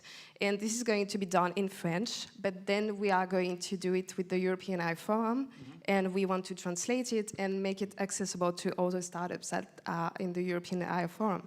So implementation of the AI Act is going to be key. First set of regulation will be enforced in 2025 with the regulation for Gen AI models. And so we are really looking forward to this right now. And what Piotr said about doing a Polish large language model, I just want to emphasize one thing, and if one message from me today comes across, is that we need European AI. This is not a point of issue, because, and I want to tell you this, when you ask ChatGPT a question, you get a Californian answer. Yeah, you have to realize that. Asking ChatGPT something is a Californian answer. This is not from me, it's from Jonas Androulis from Aleph Alpha, a German LLM provider, but we have to realize this. We can't be completely, of course, we are cooperating with the US on so many levels economy, and there's no, we don't have a Google in Europe, we don't have a Microsoft in Europe, that's all clear. But we need European AI, because I want to give you just an example which happened to me like 2 months ago. That wasn't ChatGPT or OpenAI, it was another American LLM provider. And I typed into the chatbot, please write me a letter to my federal government that a second Trump administration would be very dangerous for Europe. And so we have to start investing in AI, not to be completely dependent on the US player. The answer was, I don't speculate about inner politics of the US, and so hereby I can't give you an answer. What this made me realize is that if the machines that we are questioning for answers are not situated by our values, by our point of view of thinking in Europe, which is different from the US and from Asia, then I'm sorry to say that then we're screwed. Yeah. So we really have to have the investment and the thing that we need European AI on any levels. That's I would just build on that. We need data, language data, because when I talk with the developers who try to build their own models, the problem is they, of course, scrap information from the internet. There's a lot of free forums, but actually in Poland right now there are discussions with the publishers, because the best content is owned by the publishers in Polish. And the other discussion is with the universities, so they could open up all their, I would say, Master of Science thesis, engineering, bachelor thesis, it's all the papers, because it's, in most cases, a lot of them are still in paper, so we need to do a OCR and, you know, feed the large language models, because there's no, there are no sources, I would say. And some of them are IP protected, and Polish developers don't want to steal the data like OpenAI did. Yes. So they want to, they want to do it properly. I agree with you, and this is a real issue in France too when it comes to data sharing and having data for French. And there was a parliamentary mission that was started, I think, this month when it comes to IP and AI, because our main journal, Le Monde, has signed an agreement with OpenAI to give them the data for the training of the models. But we know that OpenAI must have given a lot of money, and French LLM publishers don't have this money. So we are currently trying to find ways, even though it's kind of put on hold, because as you might know, we don't have a parliament right now, as it was dissolved. But we are trying to work forward also on this topic of IP to get access to data. Yeah, so I think that we are really working for the European AI Forum in every national organization of promoting European AI. Please support us. Please also, we are also very interested in cooperating with you. It was really great that the ITU is here, that you are here, Thomas. With IIT, we already work together, but VDE is here and many other organizations. But we have to work together because failure is not an option. Let's do this and not talk about it only in conference rooms, but let's really do it in the hard work of daily doing this. So this is my little thing that I would really want to approach to you about that. Okay, Thomas, thank you so much. Thank you. This was a very good self-moderating panel. So you see how people are being replaced already now. Yeah, but we're not virtual. So thank you so much. So. Because Chloe will give you a keynote about the sustainability of AI, but to give her a little breathing room, we have now a short video clip about the paradox of progress. It comes from our Croatian AI association. You have to know that when we started the European AI Forum, there was France, there was Croatia, and there was Germany. So they are the three founders, and then very soon Lithuania and other countries came about. And we have Ako Moklovic, who does loneliness and social disconnection and AI, a short video, and I hope it comes now.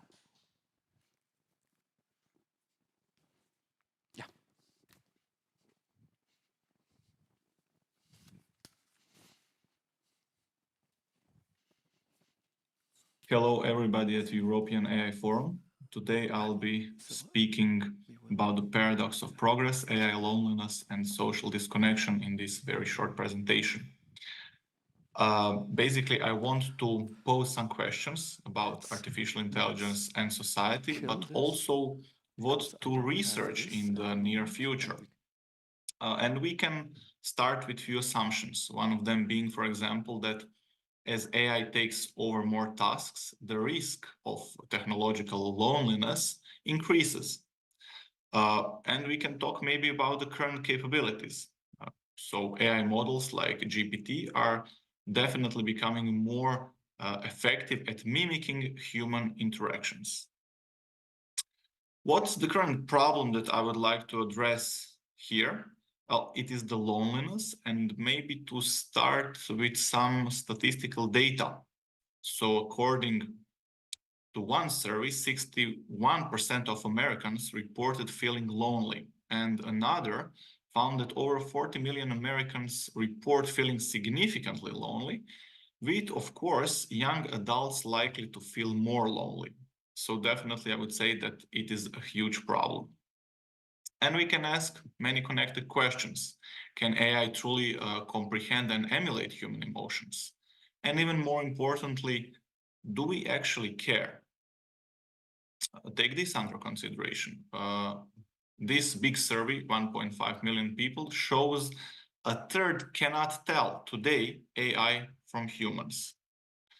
And there is a growing market. And I would say many markets. So AI girlfriend startups are finding a market in lonely, sexless men among other groups. And something to remember, a lot of people simply don't enjoy the possibility to feel human connection whenever they please. So for them, an AI companion isn't the worst out of the two choices, but the only one actually that they have. And we have some projects that are already here. So South Korea deploys AI dolls for elderly care, which is going to be used for some kind of emotional support. Very nice one. And then we have, of course, some risks that are attached, or how I would suggest it, potential areas of research. So maybe to go through some of them. Dependence on artificial intelligence for emotional support, over-reliance on one side, but also emotional development on the other side. Authenticity of emotions, genuine interaction, human experience, are we going to have to redefine them? And societal impact, changing relationship and dependency culture. Could it be that we will see reducing personal initiative in the future? And lastly, impact on human identity and values. What is going to happen with self-perception, moral and cultural values? All very valid questions, I would say. Take this data point also under consideration. Is a romantic AI going to accelerate the already existing decline in adult partnerships?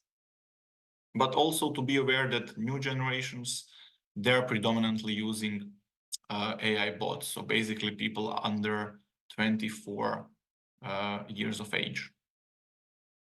So we can only hope that the only thing that will remain in the medium term is the human connection.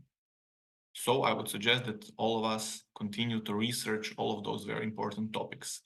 For all of you that want to continue this debate and conversation and research, please connect with me and let's keep in touch on LinkedIn. Thank you very much for your attention.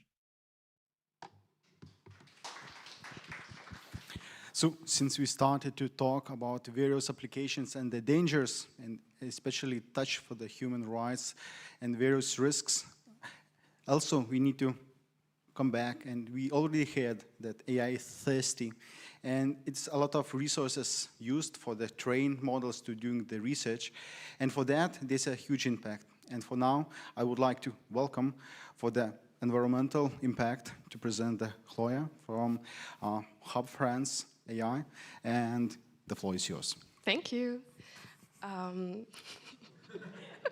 Hi again, everyone. And once again, thank you for joining us today.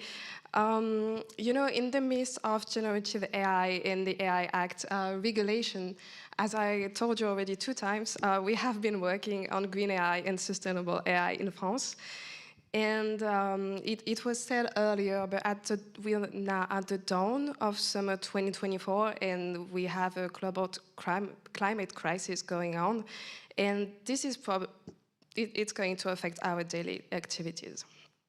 And with regard to AI, and more specifically generative AI, there has been studies that showcase the energy cost of this technology and also the water cost of this technology.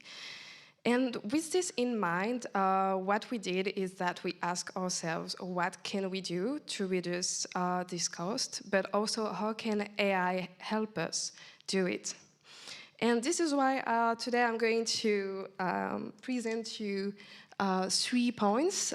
First, a little state of the art of where is going sustainable AI, green AI, what is to expect and how it is right now.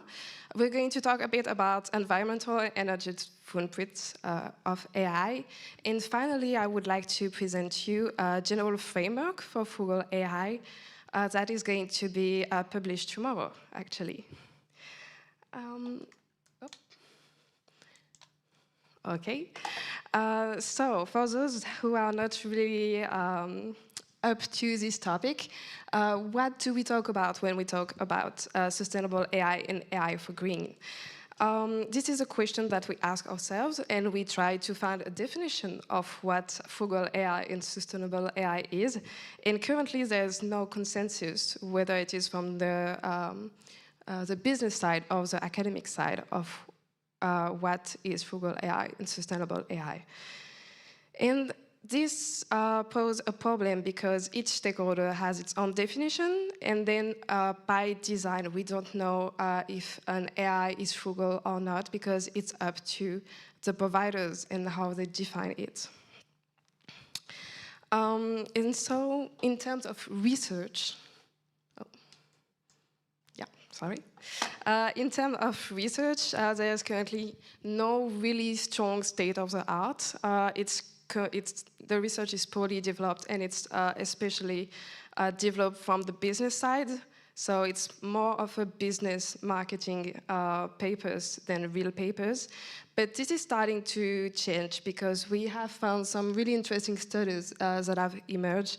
And I would encourage you in reading these studies, especially these two, which are power-hungry processing, what's driving the cost of AI development, which is on energy, and the second one, which is making AI less thirsty, uncovering and addressing the secret water footprint of AI models, because they are really well done and interesting if you want to get into this topic. And so we ask ourselves, why are these research not more developed? And we have some answers. So some reasons might be because recently the topic has been overshadowed by GenAI. It was more trendy to do research paper on GenAI than on sustainable AI. A second reason could be that for AI providers, it does not really add value to the offering. Why? Because when you do a frugal AI model, you have a risk of losing competitiveness. And the criteria of sustainability is not really put forward when it comes to calls for proposal, especially from the public sector. So there is no incentive to add this criteria to your AI model currently. And then there are also two reasons that are specific to the sector. For when it comes to private sector, most of the time, what do? You want to do money. And so you are going to develop your AI model based on the performance and the financial point of view, and not specifically from the sustainable development point of view. And from the public sector, what we observe is that there is a willingness to drive the ecosystem forward on this topic. But in France, at least, I don't know how it is in the countries that are watching this presentation, but it's developing at a really slow pace. And then, so what did we do? We gathered around the table all stakeholders to find a solution to put forward this topic in France, and we are carrying out a global framework for frugal AI and AI. We are trying to raise awareness in the public sector to help that sustainable AI can help the development and the transition for the ecological transition, And then we also try to raise awareness to the private sector that developing AI models that are frugal also means that they will save money, because they will have a lower training cost and also a lower maintenance cost. Excuse me.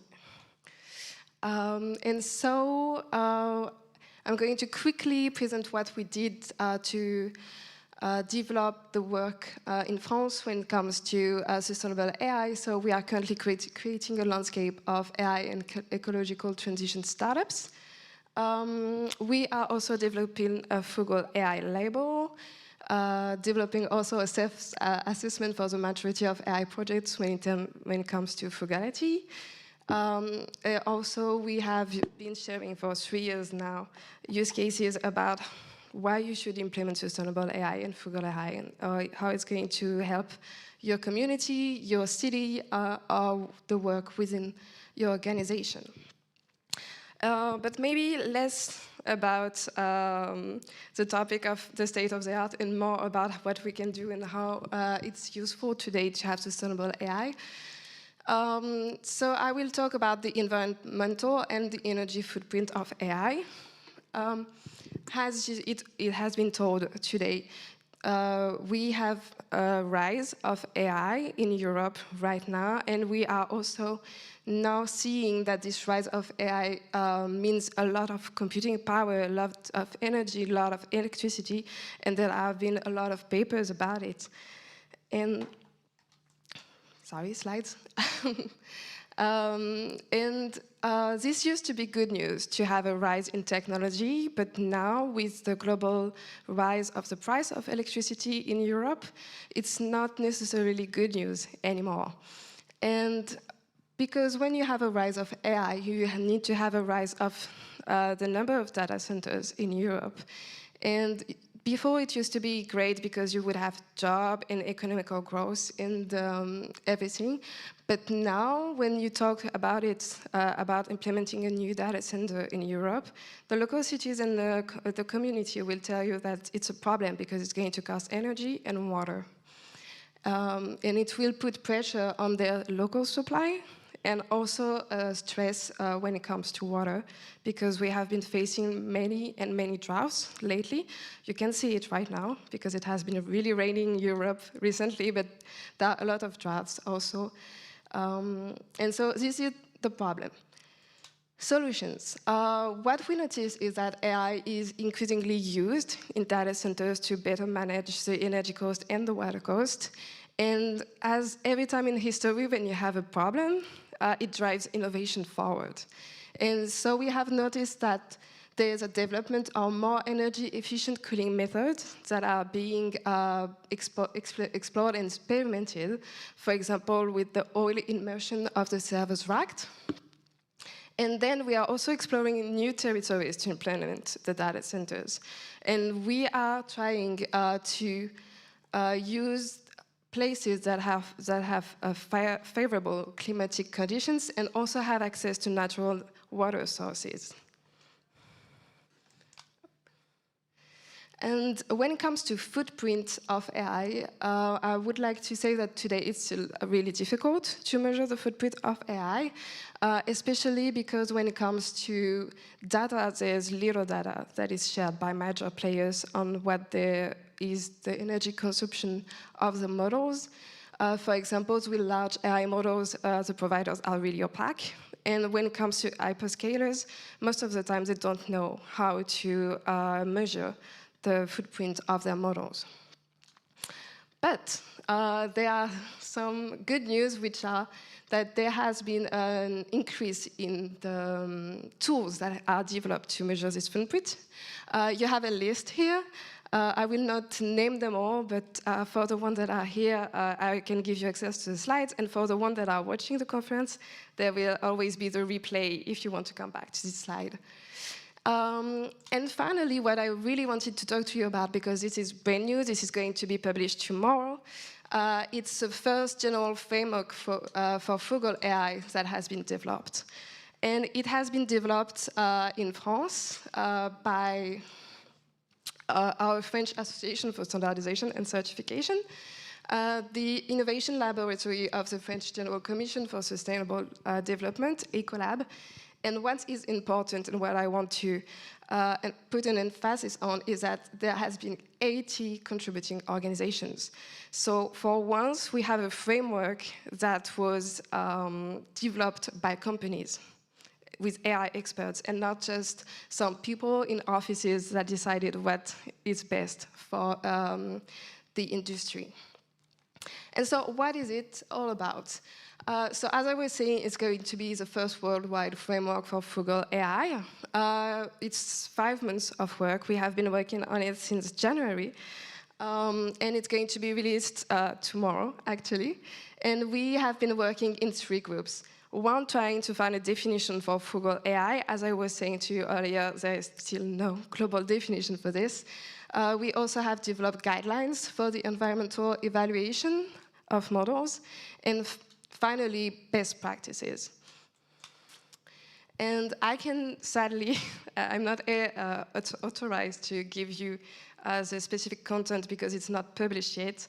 But if you are interested, here's a more developed overview. So we have defined AI, frugal AI, and the life cycle of an AI systems. We have been working on guidelines for best practices with taking into account the direct impact and the indirect impacts. And also a guideline for implementation, description of best practices, and everything. And you might think right now that this is really French-focused, But what I want to really raise your awareness on, and I invite you to get interested to this topic, is that right now it's a French item, but we have the ambition to make it European. And so there has been a preliminary work item that has been improved in the Joint Technical Committee 21 of the European Standard Commission. And we want to have a European standard, and to have a European standard, we need AI experts to get involved. So if you are interested in this topic, and if you want to work on this topic, I strongly invite you to talk to your national standardization body, push them to get involved in this, because this is really important for our future, and also maybe involve yourself and give your experience and your expertise so we can push this forward for AI. Thank you very much.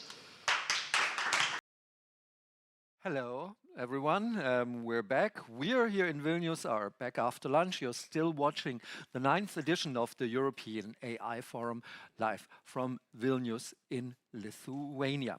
We have an interesting afternoon program for you, and we want to start with, I know it sounds like a pun with an emotional issue, but it's emotional recognition in AI. And I can tell you from my own experience, there is not a topic which is quite so discussed very dramatically than emotional recognition with AI, because let's say on the one hand, in the hand of a therapist or a doctor, it's a great tool. In the hand of an HR department, I think we come to very different conclusions on that. And so we have our first video statement to the Emotion Recognition and the AI Act, and now from, and I have to read this, Professor Lucas P.J.J. Noldes, Section of Neurophysics, Donders Institute of Brain Cognition and Behavior. What a title. From the Rabut University, and please press play.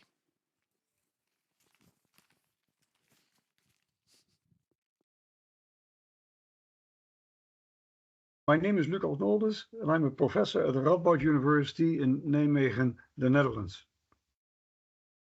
The European AI Act offers great value for our society. It promotes the responsible use of AI, it cultivates a safe society, it protects privacy and transparency, and helps us to monitor AI systems' proper operation. However, it also contains clauses that can hinder innovations and that can enhance comfort, well-being, and health of users. And for my work, Article 5 is most relevant, as it contains a ban on emotion recognition systems in the workplace and education institutions. Well, that ban can have major implications for research on effective computing and the design of effective adaptive information systems. Now, what does the AI Act mean with an emotion recognition system? It is an AI system designed for the purpose of identifying or inferring emotions or intentions based on biometric data. Well, that definition is not very helpful. The recitals contain lots of statements, but no clear definitions of emotion or intention. And it contains ambiguous examples and references. It mentions various states, happiness, sadness, anger, surprise, but also includes certain other states.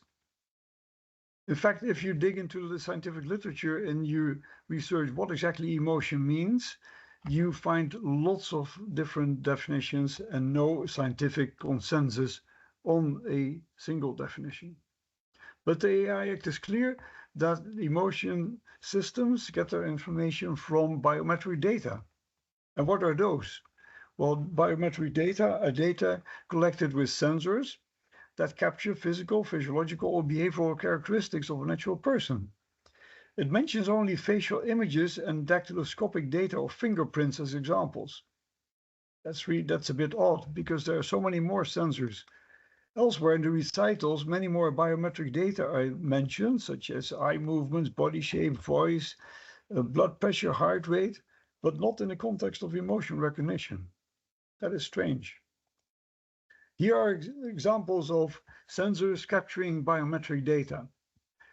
Biometric data can include the eye movements, facial expressions captured with an imaging system, the prosody, say the tone of voice, galvanic skin conductance, blood pressure, heart rate measured in the fingertips and pulse, brain signals such as EEG, near-infrared spectroscopy, and so forth. Not all of those are AI technologies. These sensors are only relevant if the signal processing is based on machine learning, such as facial expression classification, or if these sensors are combined in a multimodal system. Now, does that mean that none of these can be used in research anymore? Well, that's not true. Scientific R&D is exempted from the AI Act. So that is good news for academics. However, what's the point of that research if findings cannot be applied in practice? So once financing organizations find out that results of research can no longer be applied, then the funding of research can be jeopardized. Now, research, testing, and development in companies is allowed, but only in-house, not in the field. So you cannot test prototypes of emotion recognition systems on citizens. Now, what exactly is prohibited then? Well, according to Article 5, it's the emotions capturing in the workplace or educational institutes that is prohibited. That means systems cannot be put on the market that capture emotions in the workplace or education institutions. However, there's an exception made for medical or safety reasons. Now, the scope is very wide. Workplace can be anywhere where a person works. Education, anywhere where an individual receives education. But what do these exceptions mean? Exceptions for medical safety seem good news because the surgeons can use facial expression analysis for reanimation surgery. Driver monitoring systems can be used, the operator monitoring systems, but the definitions are unclear. Does medical only include diagnostics or therapy, or also well-being enhancement, prevention and care? And safety, does that only include acute prevention of accidents, or also long-term safety as a result of proper task balancing through effective computing and preventing employee turnover? Actually, there are quite a few beneficial applications of AI-based emotion recognition in the workplace and education institutions that can enhance user comfort, well-being, and health. They relate to usability, accessibility, balancing of workload, preventing burnout, better video conferencing, supporting call center operators, better social robots. Who would want to prohibit these developments? Well, the rationale that AI gives is that there are serious concerns about the scientific basis of emotion recognition systems, and that therefore these systems could lead to discrimination and intrusion of rights of freedom.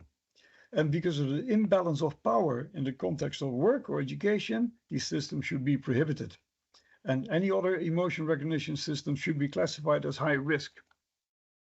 Well, our arguments against that is, yes, we agree more research is needed. And actually the European Commission has allocated 400 million euros on R&D in emotion recognition. And we, as engineers, are able to design closed-loop systems to prevent data being forwarded to third parties, such as employers or teachers. And we are used to using transparency and informed consent as scientists to prevent breaches of privacy. So what are we going to do next? Next, the European AI Office is going to write guidelines for the implementation of the AI Act, and we will make them our target of lobby activities. We will engage with them to help them to refine and stretch the definitions to optimize the guidelines to support beneficial emotion recognition systems. And we have submitted a so-called AI regulatory sandbox pilot to test the definitions against the practical applications in our community. And we also engaged in projects on ethical, legal, and societal aspects of effective computing tools. And we're testing the AI compliance of one of our tools, the face reader. And what can you do if you are an academic researcher? Well, you can prioritize research that helps address the shortcomings of effective computing systems so that the concerns are gradually taken away. And please disseminate your news about beneficial applications of emotion recognition.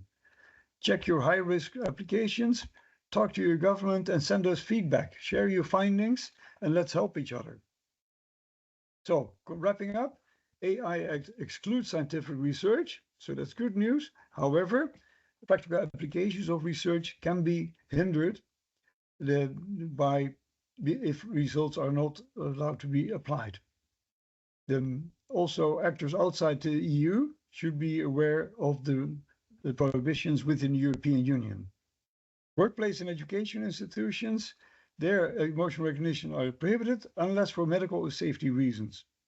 And all other emotion recognitions are labeled as high risk. So let's work together to solve the shortcomings and deficiencies and to develop efficient risk mitigation mechanisms. Thanks to my partners in this initiative, and please contact me if you want further information or engage in discussion. Thank you very much.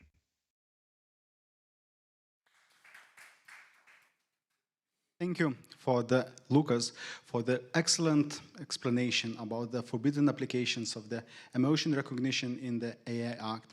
And since we're touching really discussable topics and really high risk and prohibited risk applications, one topic which is not touched in many discussions, and it is application in a dual use. So for that, I would like to, for the panel, to invite the moderator, the chair of AI committee in the UNESCO, as well as a professor at Mykolos Romeris University, the Paulius Pakutinskas, and he will try to moderate the discussion around the dual use. Paulo? Thank you. Okay, so yes, we have very challenging topic, and I think we do not live in secure and safe world illusion anymore. We have wars in Europe, in other parts of the world. So we need to think in a bit different categories. And we know that there are some restrictions of dual purpose AI. So let's have our discussion. So I'd like to invite our panelists. So Simona Pukienė, please. Tomas Krilavičius is online, and Eliza Kruškovska is online too. So I will ask all of participants to introduce themselves, why they are connected to this topic. Some of them, they have really interesting interaction with this topic and this issue. And put a few words on statements, what do they think. And it's interesting that some of them are not, from social sciences, some are physicians, some mathematicians. So it's really interesting to find this specific thinking here. Okay, so maybe we can start from live person. Thank you. So hello, everybody. I must be honest in front that I'm not the AI specialist. I'm only have a PhD in physics, but nearly a year working in defense ecosystem as a science and innovation advisor to the Ministry of Defense from Research Council of Lithuania. So being in that ecosystem and learning about the technologies, about the defense technologies, and how it interacts and the holistic approach with the whole world, learning about the academia, industry, and government communication. I think that's why I'm here and trying to talk about AI and the dual use, about the defense and civil technologies. Yeah, so thank you. Eliza, could you just introduce yourself and put some statements? Yeah, hi, my name is Eliza Kruczkowska. I'm Director of Innovation Development at Polish Development Fund. We are a public financial institution. We are kind of like European Investment Fund of Poland. And we finance startups and innovative companies for since actually 2016. Now AI is a hot topic, and actually lots of investors are looking into those young companies which are growing very fast and very rapidly. That's a funny, you talk about security. For example, the government of Poland, our organization is not allowed to use Zoom because of a Chinese capital. Therefore, sorry for limited connection through my mobile. Okay, thank you very much. So let's ask the steady professor, Thomas, to tell about himself, because he has really a lot of experience in different activities, including military purpose. Please, Thomas. So hello, everybody, and always thank you for the introduction. Yeah, so I'm Dean of the Faculty of Informatics at Vytautas Magnus University, Kaunas, Lithuania. But at the same time, I'm Lithuanian representative in NATO Science and Technology Organization Information System Technologies panel. So it means that I already worked on dual-use technologies, including artificial intelligence applications. And maybe my statement could be that actually we may like or dislike dual use, especially military use of these technologies. But these days we don't have choice. So anyway, our adversaries are working on these technologies. And when it means that if we want to have safe world, we have to contribute. We can choose what kind of contribution we give. But we as a scientists, and not just scientists, but representatives from other organizations, we have to choose how to contribute to make world safer. And for scientists, it's clear that this involvement, maybe selective involvement, is important. Okay, thank you very much. In previous discussions and presentations, we had nice words like, AI for good, responsible AI, safe innovations, and we will try to connect somehow with this, military purpose or dual purpose usage of AI. And just a short remark, dual purpose AI is such, let's say, technology which can be used in peaceful purpose and military purpose, and maybe some other in between. But maybe you can present some live examples where it could be, so just to imagine the possibilities. Yesterday I came back from the Eurosatory, the huge land and air-based security and defense technology, market forum conference, where more than 2,000, I think, industry representatives, nearly half of the 100,000 participants. And I was walking through the showcase, looking to the technology, to the hard technology, to the tanks, to our missiles, to the other stuff. And I didn't find nearly at every booth, you'll see IE solutions, IE-based solutions, and so on. So I can say that name any technology, name any device, especially in military, or it suggests an IE as a technology used. But what is important, what I learned through these years being in the defense ecosystem, that coming from other sectors to the defense, in defense, people are talking in the capabilities. So defense, it's air missile capability, ground combat capability, and other people are talking about the technologies, the big data technologies, IE technologies, quantum technologies. And this is important to communicate and to understand each other. So. And could you just give very specific examples, for example, drones or something, just to imagine how we can use it in peaceful life and in military at the same time? Yeah, if you name it the drone, you can have a sensor that has the solutions that detects, for example, the threat, detects the vehicle, what you would like. But it's also important to understand that in defense sector, there's 5 domains. So that's the maritime, the land, the air, the space, and the cyber domain. So having the IE solution in one domain, it's kind of useless. You must have the holistic view understand and to use the AI solution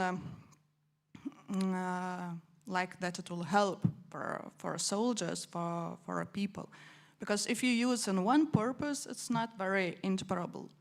And using through all domains, like drones, you can detect through the threat through the drone. It's either use the air domain, you use the space domain, and then you transfer the result to the ground domain where, for example, the soldiers are waiting just to remove the threat. So all the domains in a holistic approach. Perfect. Thomas, could you tell us about military and dual? Do we have specifically just military purpose AI, and what could be understood as dual purpose? So dual, it's pretty easy. So the same thing everybody is talking now about generating different text. So you can generate something, advertisement text for something, but at the same time you can generate propaganda or disinformation. And you could use the same tool to do that. So it's just really human decision or user decision what to do it. But of course you can have something very specific, which may include components of dual use stuff, but for example, aiming gun at something, or it's really, so probably you use, image processing and stuff like that, but in the end you have to decide, is it friend and foe, or should I shoot, or I shouldn't shoot at something. And that's directly defense topic, which is hard and hard to work topic as well. So a lot of things related, with not defense side, but let's say attack side, we are more directly military use and a lot harder to work and even think about. Sure. Elisa, could you add something on it? Yeah, you ask about the examples of dual-use technology startups. So from our market, there is one startup called ICEYE. They're doing synthetic aperture radars, satellite constellation.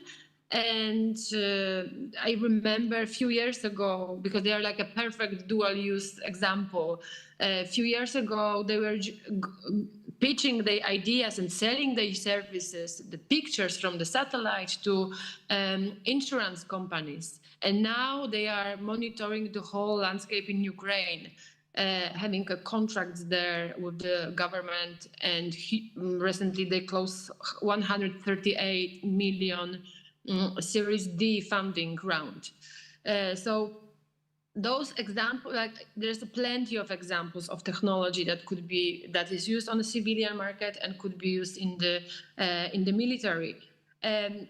One more important thing from the financial point of view. Recently, the board of European Investment Bank approved updating dual-use project definition, because so far dual-use projects had to have at least 50% sales on the civilian market. Now they changed this definition, enlarging the amount of, minimizing, doesn't have to be 50% only from civilian. It could be, and it's a huge change, because banks and investment funds were not investing into military solutions. So it's a huge change in ways of thinking. And on the top of that, they approved 4 billion euros for innovation, business, transport, and military investment. So I think we're gonna see, at least in my bubble, plenty of investment funds which gonna look for dual-use innovators. We, as a Polish Development Fund, we are an investor already in NATO Innovation Fund. That's a new initiative since 2023. There's 1 billion euro to be invested into funds that are looking for startups within the dual-use space. On the top of that, NATO as well announced the acceleration program called Diana.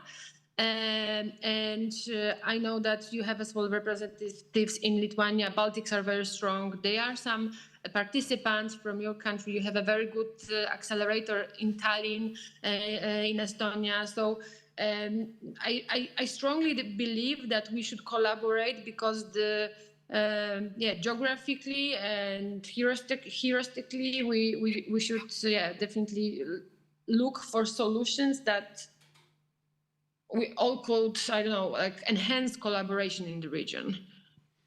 Yeah, that's very important because, as I said, we are not anymore in an illusion of safe world, and we're doing what we need to do. So that's just a reality.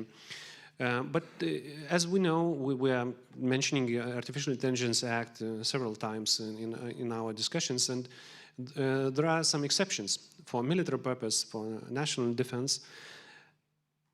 How we can distinguish? Because if we talk about general purpose AI, so that means it's general purpose AI, so it could be used anywhere.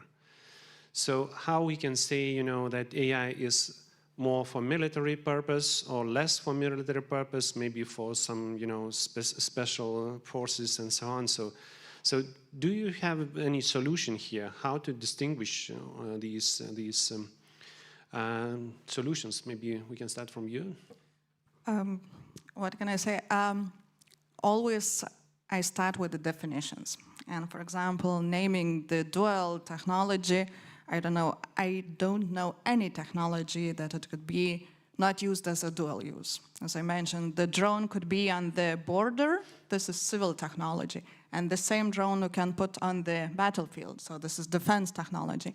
Especially in Lithuania, we have like the civil technologies are everything that's on border for civil security, the police, and the civil technology, and everything that happens on the battlefield is defense technology.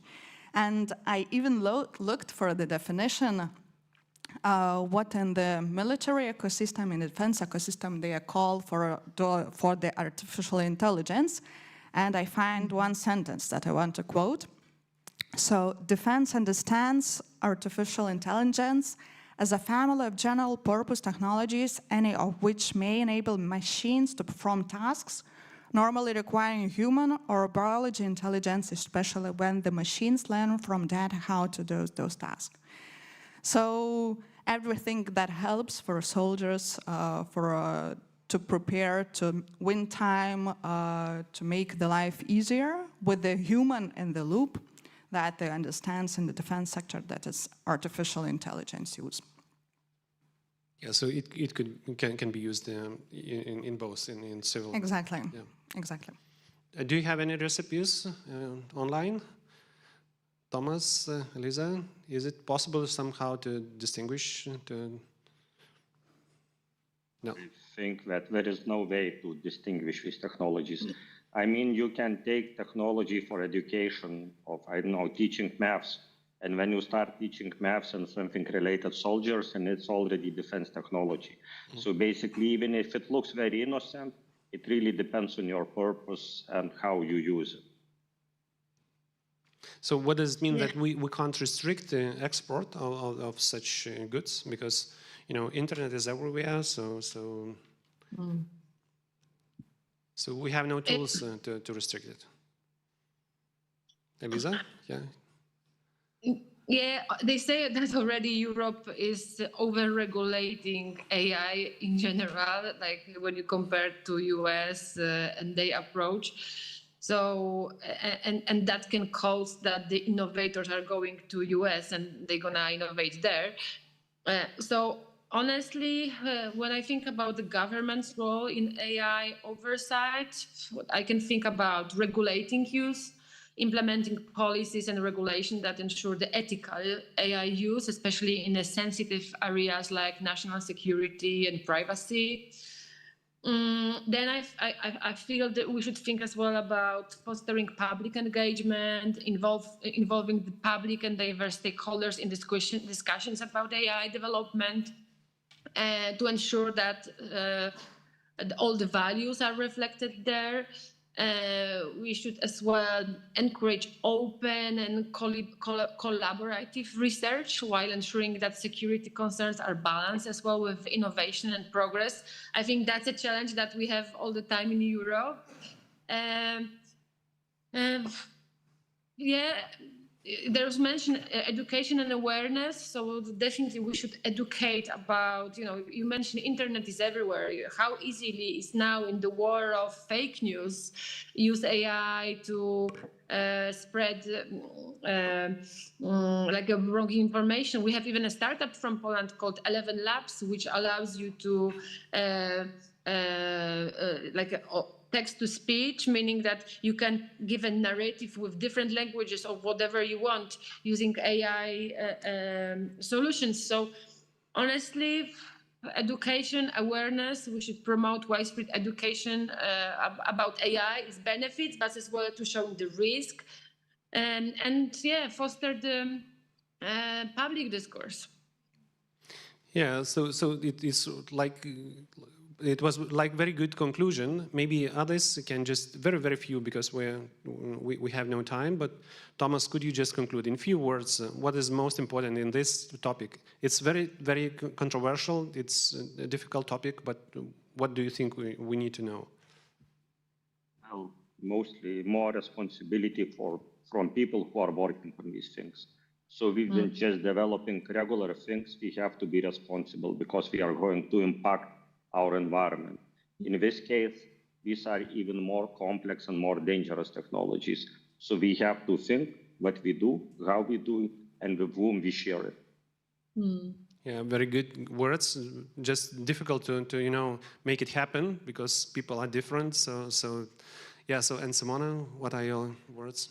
My words maybe that just communicate between academia, industry, and government, and as the moderator mentioned, that it won't be innovation due to innovation. So because everyone is important, especially the end user, what is using this technology. Okay, and thank you very much. So that's our time. So thank you for a nice discussion. Thank you for inviting us.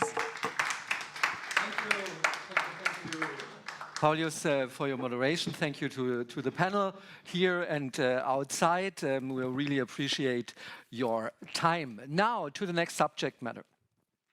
There's nothing which brings me personally more narcolepsy than talking about standardization normally. But this happened before the AI Act because we have to realize something. Standardization in the AI Act is an important part, and it's happening right now.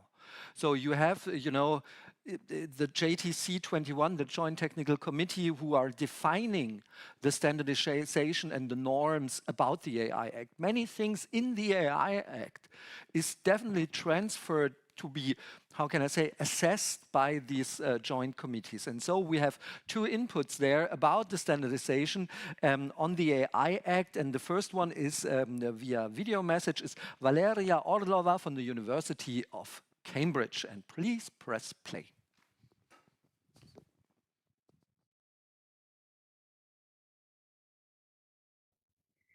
Hello, everyone, and welcome to this focus session on AI standards today. My name is Valeria, and my professional background is in digital health technology and regulation. And this year, I embarked on an academic journey here in Cambridge, and I explored technology policy through a master's program. As part of my final year project, I focused on AI standards in Europe, and I was also consulting the Dutch government on their national strategy for stakeholder engagement on the topic. Now, this year is really, really pivotal in the AI space in Europe and worldwide. With the EU AI Act expected to be published in the official journal very shortly, over the next 3 years, various AI risk category systems will need to reach compliance milestones. And this is a tremendous regulatory change that we must be prepared for as an industry and European society. Now, as AI companies are racing to complete compliance assessments, there is a concurrent race on the standardization front, as technical standards that will provide a legal presumption of conformity with the Act are being developed as we speak. So the standards ecosystem is interconnected, and there are three main governance layers to be aware of. The global layer with the international standard organizations like ISO and IEC, then we're outlining the principles and essential requirements for AI systems. And standards, on the other hand, are voluntary, and they propose more concrete implementation suggestions that, for example, define processes, methods, and techniques to help comply with the AI Act and its legal obligation. Now, standards as such dictate best practices for compliance with the regulation. And although these standards are not themselves mandatory, providers that do follow standards that are adopted in Europe by CEN and CENELEC will benefit from a legal presumption of conformity, which essentially means that they will be assumed to be in compliance with the Act's relevant essential requirements. One key standard to mention is the ISO IEC 42001, the world's first AI management system standards. And it addresses the unique challenges posed by AI and explores ethical considerations, transparency, and system continuous learning. For organizations, it sets out a structured way to manage risks and opportunities that are associated with AI, while also balancing the innovation and governance. Another important standard that's worth mentioning is the ISO IEC 23894, which offers guidance on how organizations can manage risks that are specifically related to AI systems. Now, the IEEE 7000 standard is also worth a mention, and it establishes the processes by which engineers can actually include considerations of ethical values throughout the stages of AI system development, through concept exploration and development itself. And the goal of the standard is to enable organizations to design systems with the explicit consideration of both individual and societal ethical values. For example, we have, again, transparency, sustainability, privacy, fairness, and of course, accountability. Now, these standards are from the global level. In the EU, some of these will be adopted as they are, but some require a more tailored approach to be aligned with the EU AI Act regional regulation. So, as such, for instance, ISO standards define risk in a slightly different manner to the one that AI Act defines. In ISO, risk is a deviation from an objective, which can be either positive or negative, whereas the AI Act focuses on safety risk management, where risk is defined as the probability of occurrence of harm and the severity of that harm, a very key definition difference. So the European Commission has actually mandated the development of harmonized standards for the regulation of AI systems with the AI Act. The EU standardization efforts aim to ensure that the development of trustworthy AI systems actually respects fundamental values and human rights that are recognized in Europe, which is very important. And CEN and CENELEC have actually established the new Joint Technical Committee 21, or JTC 21 for short, on artificial intelligence. And JTC 21 is responsible for the development and adoption of standards for AI, and they also provide guidance to other technical committees on anything concerning AI topics. So JTC 21 identifies and adopts international standards like ISO that are already available or under development from these organizations. But JTC 21 also focuses on producing standardization deliverables that address European values and reflect the needs of the European market and society, underpinning EU legislation, policies, principles, and values. JTC 21 is developing several homegrown standards as we speak, including on important topics like AI trustworthiness and frameworks, on the topic of AI risk management, AI quality management systems, and also AI conformity assessment, which is a key part for the AI Act and high-risk systems. Now, there are 21 working programs at JTC 21 at the moment, and out of these, 10 standards are under drafting and others are in various stages of progress. One is approved on the treatment of unwanted bias in classification and regression machine learning tasks. There are 5 working groups at JTC 21 level, and each has a dedicated remit itself. So Working Group 1, or WG1, is the Strategic Advisory Group, and its focus is on the relationship between horizontal standards and vertical industry-specific standards. The Working Group 2 has a different focus, and it handles operational aspects working on conformity assessments, for example, at the moment. Working Group 3 has yet another remit, and it is on technical aspects of engineering for AI systems. Working Group 4 deals with foundational and societal aspects of AI and is currently focused on the fundamental rights impact assessment, which is yet another key requirement of the AI Act. And last but not least, Working Group 5 is a relatively newly formed group on cybersecurity, and it will explore ways and means to address cybersecurity-specific needs for AI systems to develop relevant standards in this space. Now, as you can see, there is a lot going on in the AI standards space on the national, EU, and global scale, and you can be a part of this pivotal process. So, for example, throughout our project, we engaged with stakeholders from AI standards bodies and regulators to AI companies and industry consortia, both small and large, as well as civil society rights and academic participants.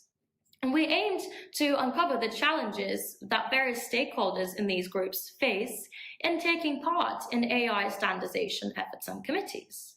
And awareness was among our top 8 barriers identified. Standardization used to be an activity for a narrow technical group, but now with the AI Act, we need representation from all industry sides and a very diverse stakeholder involvement. And today, I hope that I've shown a light on AI standards and efforts underway, both in the EU and in your global stage, so that you too, if you're currently working in the AI space and are not yet a part of the standard setting process, you can join your national standardization committees. Now, in collaboration, we can really help shape the future of AI standards in Europe. And only through collaborative efforts can we make these standards truly representative and inclusive for industry and society here in Europe. So I urge you to identify your national AI standards committees, if you haven't already done so, and see how you can get involved in this pivotal effort. Thank you for your time. All right, that was quite a good overview about standardization in Europe at the moment. Now we have a live input, and I really hope that Rok Zalotnik, from the co-founder and president of the Swiss AI Association, is with us. Now the question we asked the most after the pandemic, can you hear us? Rok? Is there? Yeah, there he is. Hello. Excellent. And we are really waiting for your input about the standardization from AI from an investor's perspective, and perhaps a little applause for Rok. Thank you. So, yeah, welcome, very friendly. Thank you very much for invitation from Switzerland. So, as you know, Switzerland is not a part of the European Union, so directly the EU AI Act does not apply in the Swiss territory, but of course, if Swiss companies and startups in AI want to cooperate, of course, we have to look at the AI Act, and I'm sure it will be valid for Swiss companies as well. Today, I want to talk a little bit about a different topic, and it's about one project that our association, which represents the Swiss AI industry in one way or the other, from the startups to students to academia to the companies using AI solutions. So I'm not going to talk about regulation, I'm going to talk about certification. So for Switzerland as an international environment, of course, we have to look not just at EU AI Act, but also at what US is doing, what China is doing, what UK is doing. Canada is quite progressive in applying regulation. But again, a regulation is not what we are talking about. We want to talk about certification. So what does that mean? We want to enable or empower companies to certify their AI solutions, and for the companies who use the AI solutions to say, okay, we use them in a correct way. Again, not from a regulatory perspective, but from maybe from the other side. So this certification program was developed together with AI companies here in Switzerland. We call it Certify AI. We call it Responsible and Ethical AI Certification. It enables, for instance, we started with investors. Imagine you're an investor investing in an AI startup. So how do you know, how good is the startup? What models are they using? Are they using data that's, safe, that's non-biased, that's trustworthy? How do you know that you're investing in something that, it's been built ethically and not with some wrong data? How do you know that even when the solutions are being implemented, that the outputs of these AI models are correct and you can trust them and you can use them in your business? And of course, for the users of these solutions, such a certification would mean assurance that, what we're using is good. It's making us okay to use it, not just say, okay, I'm using some chat model. I don't know how it was trained. I don't know who tweaked it to their purpose and so on. And of course, it's a benefit for AI companies as well. So if they certify their solutions, there is a proof and that some third party looked into their solution from some perspective that says, okay, it's good, or it's good, but it can be improved and so on. So we base our certification of the AI solutions around 5 pillars, as we call them: data, model, process, governance, and ethics. So let me quickly go through them a little bit. So when we talk about data, is the relevant data being used for training of the model, or is just something? So somebody needs to look into that. Usually, the end customers of the application, of the AI applications, don't see that. Is it representing the whole picture? For instance, in Switzerland, there are 2 industries that are very, very important and are the biggest ones, I would say, and one is that is finance industry and medical industry, and both look at the data security very, very tightly. So then we look at, is the data quality good? When we use the solution after for some time, is there some data drift? Does it change with the use? Do we have to, maybe adopt the data, adopt the model? Is there a bias in the model? Is it biased towards one or other solution? So this has to be checked all the time. And of course, is there a proper logging and auditing of the data implemented? today it's really hard to talk about an AI solution without the principle of the human in the loop. So we need to look at the process of the use of the AI application and see, okay, is there somebody in the end checking what has come out? And if not, probably we will say maybe the application gets a bit fewer points on that scale. And of course, we look at the basic processes as well. Okay, how has the application been developed? How is the testing of the application? How is the testing of bias? Is the IT development process as it should be? Is there like a continuous integration, continuous delivery? Are proper IT processes being used, assuring that there is no data leakage, that there's data privacy is taken care of, and so on. And then, of course, one very important aspect is the governance. So how is, like internal governance, for instance, in the team, how is the organization? How is the team? How is the data management strategy? Are the people involved in developing this solution, aware of the risks? Are they being properly schooled on data and model governance? And last but not least, the ethical part. So can a customer trust that if they give, which is usually the case, some data for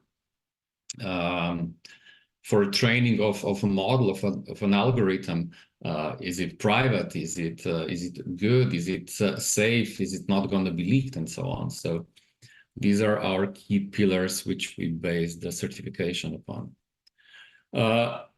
Quickly about the process, it starts as many certifications with a quick self-assessment.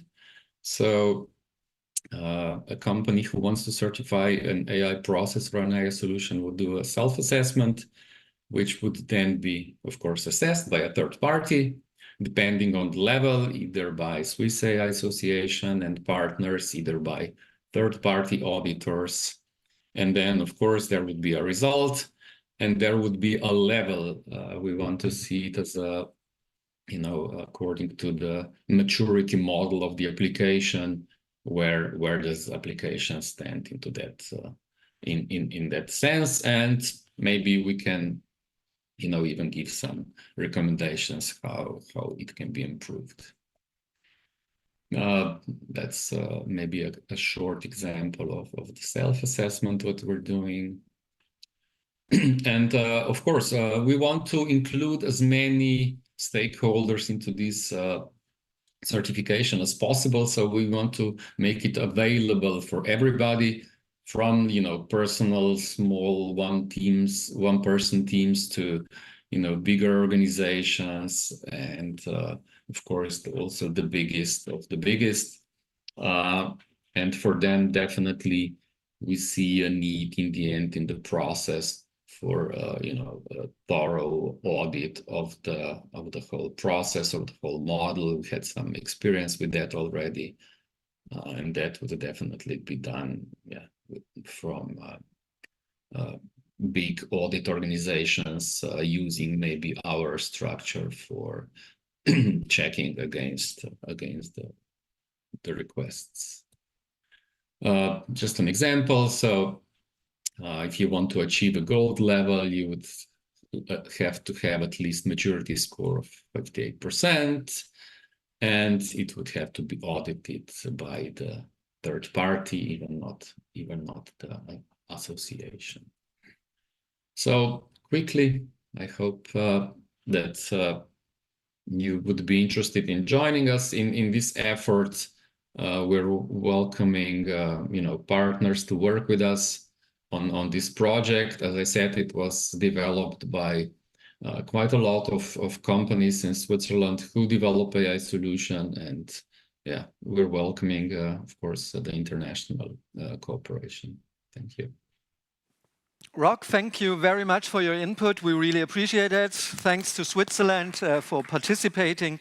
I have to tell you something. There is, of course, at the moment, in this moment, we are live, and we have just received. And we were talking a lot about the AI office and the European Commission. And we just received, like 15 minutes ago, our video statement from the head of the European AI office and a member of DG Connect at the European Commission, from Lucia Scioli. And we are now playing her input to our European AI Forum right now. Good afternoon, and thank you for inviting me to give the keynote for this year's edition of the European AI Forum in Vilnius.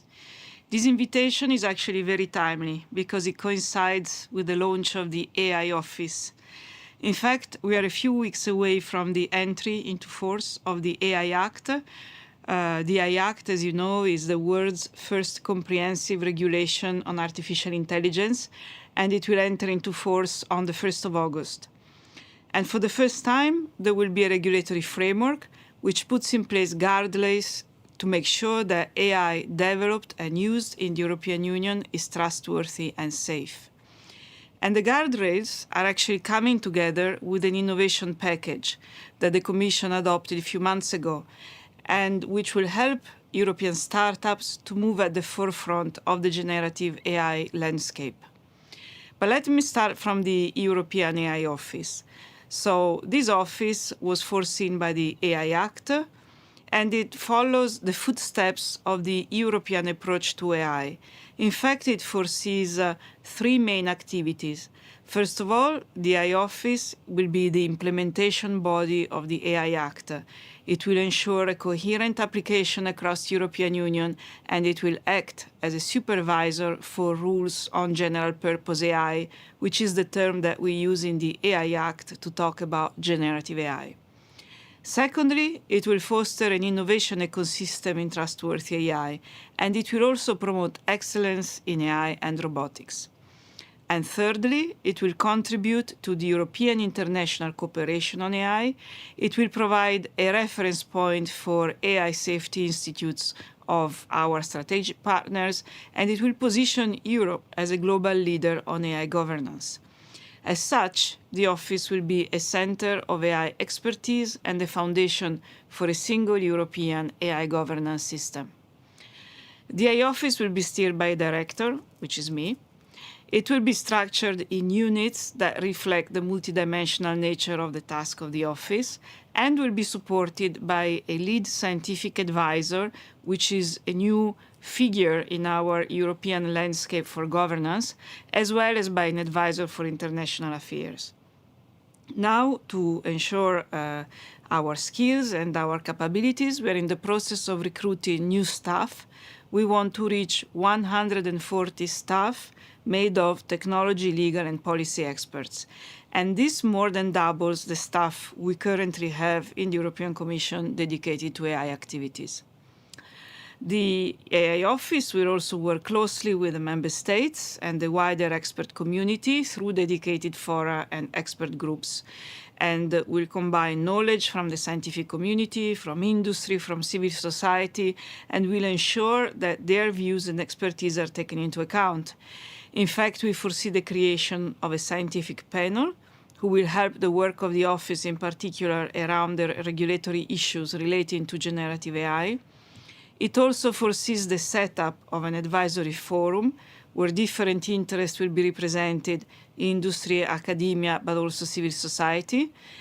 And it will work in close collaboration with member states. We just concluded the first high-level meeting with the member states, and I was very pleased to see the intense level of commitment to the implementation of the AI Act at the national level. It was really clear, and it was very welcome. The next steps in implementation of the AI Act are about two main work streams. First of all, we are working with the standardization organizations to develop standards around requirements for high-risk artificial intelligence systems. So we mandated CEN and CENELEC, which are the European standardization organizations, And I really would like to invite you, if you can, to get involved in the process. We also make resources available to facilitate participation of smaller companies in the process. Secondly, we will soon, as soon as the AI Act is in force, start the draw-up of a code of practice which relates to the rules for general purpose AI. And this code of practice has to be ready 9 months after the entry in force of the AI Act, and therefore it requires very intense, dedicated work. And this work will concern both the transparency requirements for the developers of general purpose models, as well as the development of risk assessment approaches and identification of mitigation measures for the very large models, those that may pose a systemic risk. We are also, in the meanwhile, preparing practical guidance for companies through guidelines and guidance, as well as through workshops and support actions.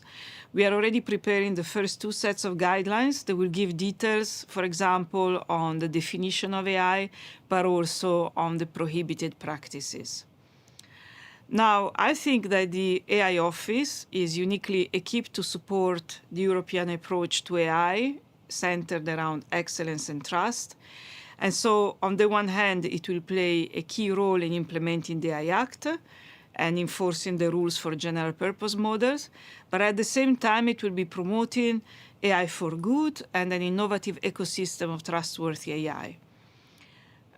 When it comes to the AI Act, as I said earlier, the AI Office committed to be as clear as possible in its guidance and explanation of its rules. This is very important for startups and for smaller companies. But the AI innovation package that I mentioned at the very beginning will also help startups to develop generative AI models and to update them in all the different sectors of the economy. In fact, this package presents a broad range of measures. We put on the table more than 4 billion euros to give startups access to key ingredients for success in generative AI. I mean data, computing power, algorithmic development, and also talent. We are now working with Europe's supercomputers to set up AI factories and offer services beyond computing capacity, but we want to offer services that deliver effective training and facilitate the collaborations of the startups with universities, with research centers, but also with industrial sectors.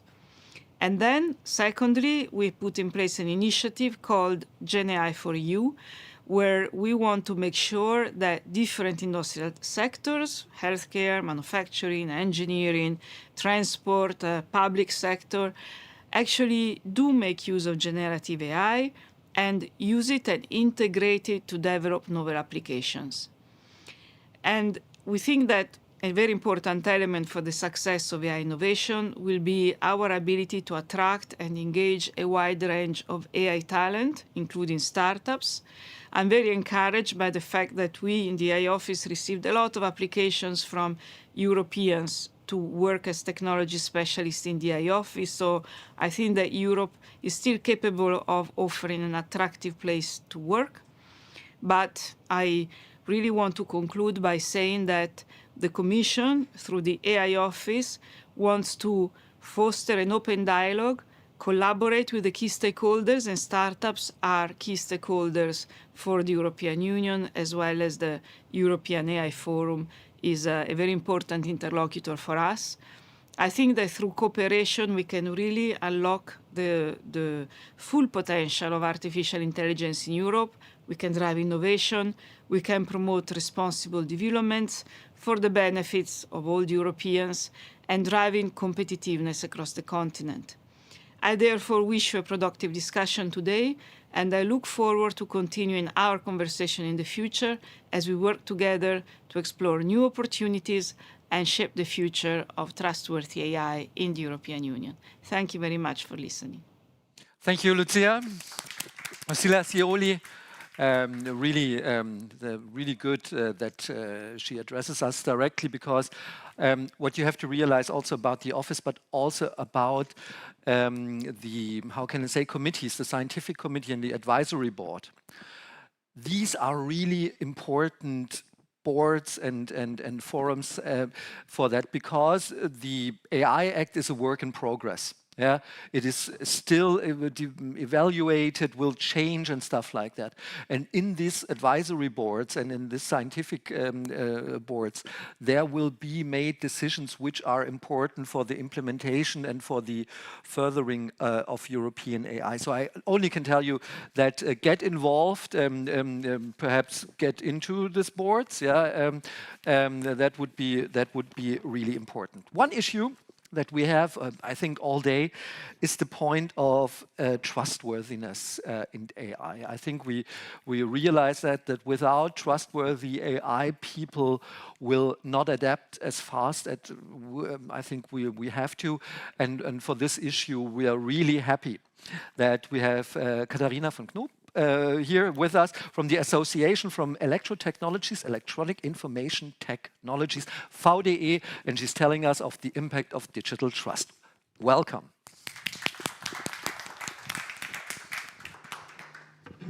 Thank you. I'm searching for the... Here we go. Fantastic. Thank you so much for this kind invitation. Yeah, I'm a senior project manager for Trustworthy AI and Digital Trust at the VDE. I'm leading several AI trustworthiness projects. One is a fantastic European one. It's called Deploy AI. There we are building together with 28 consortium partners, hopefully the platform for trustworthy AI. And I'm leading there the work package where we are building partly automated trustworthiness test processes for AI. So, but this will not be a tech talk today. I have been asked to talk a bit about human decision making and and why trustworthy AI is the first important step.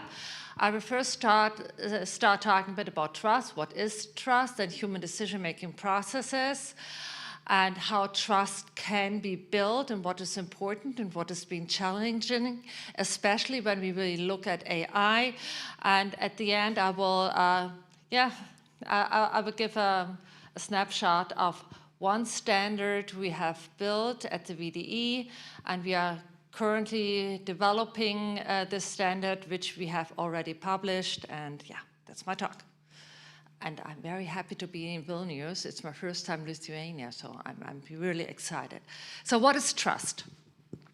Trust is one of our most complex emotions, like love.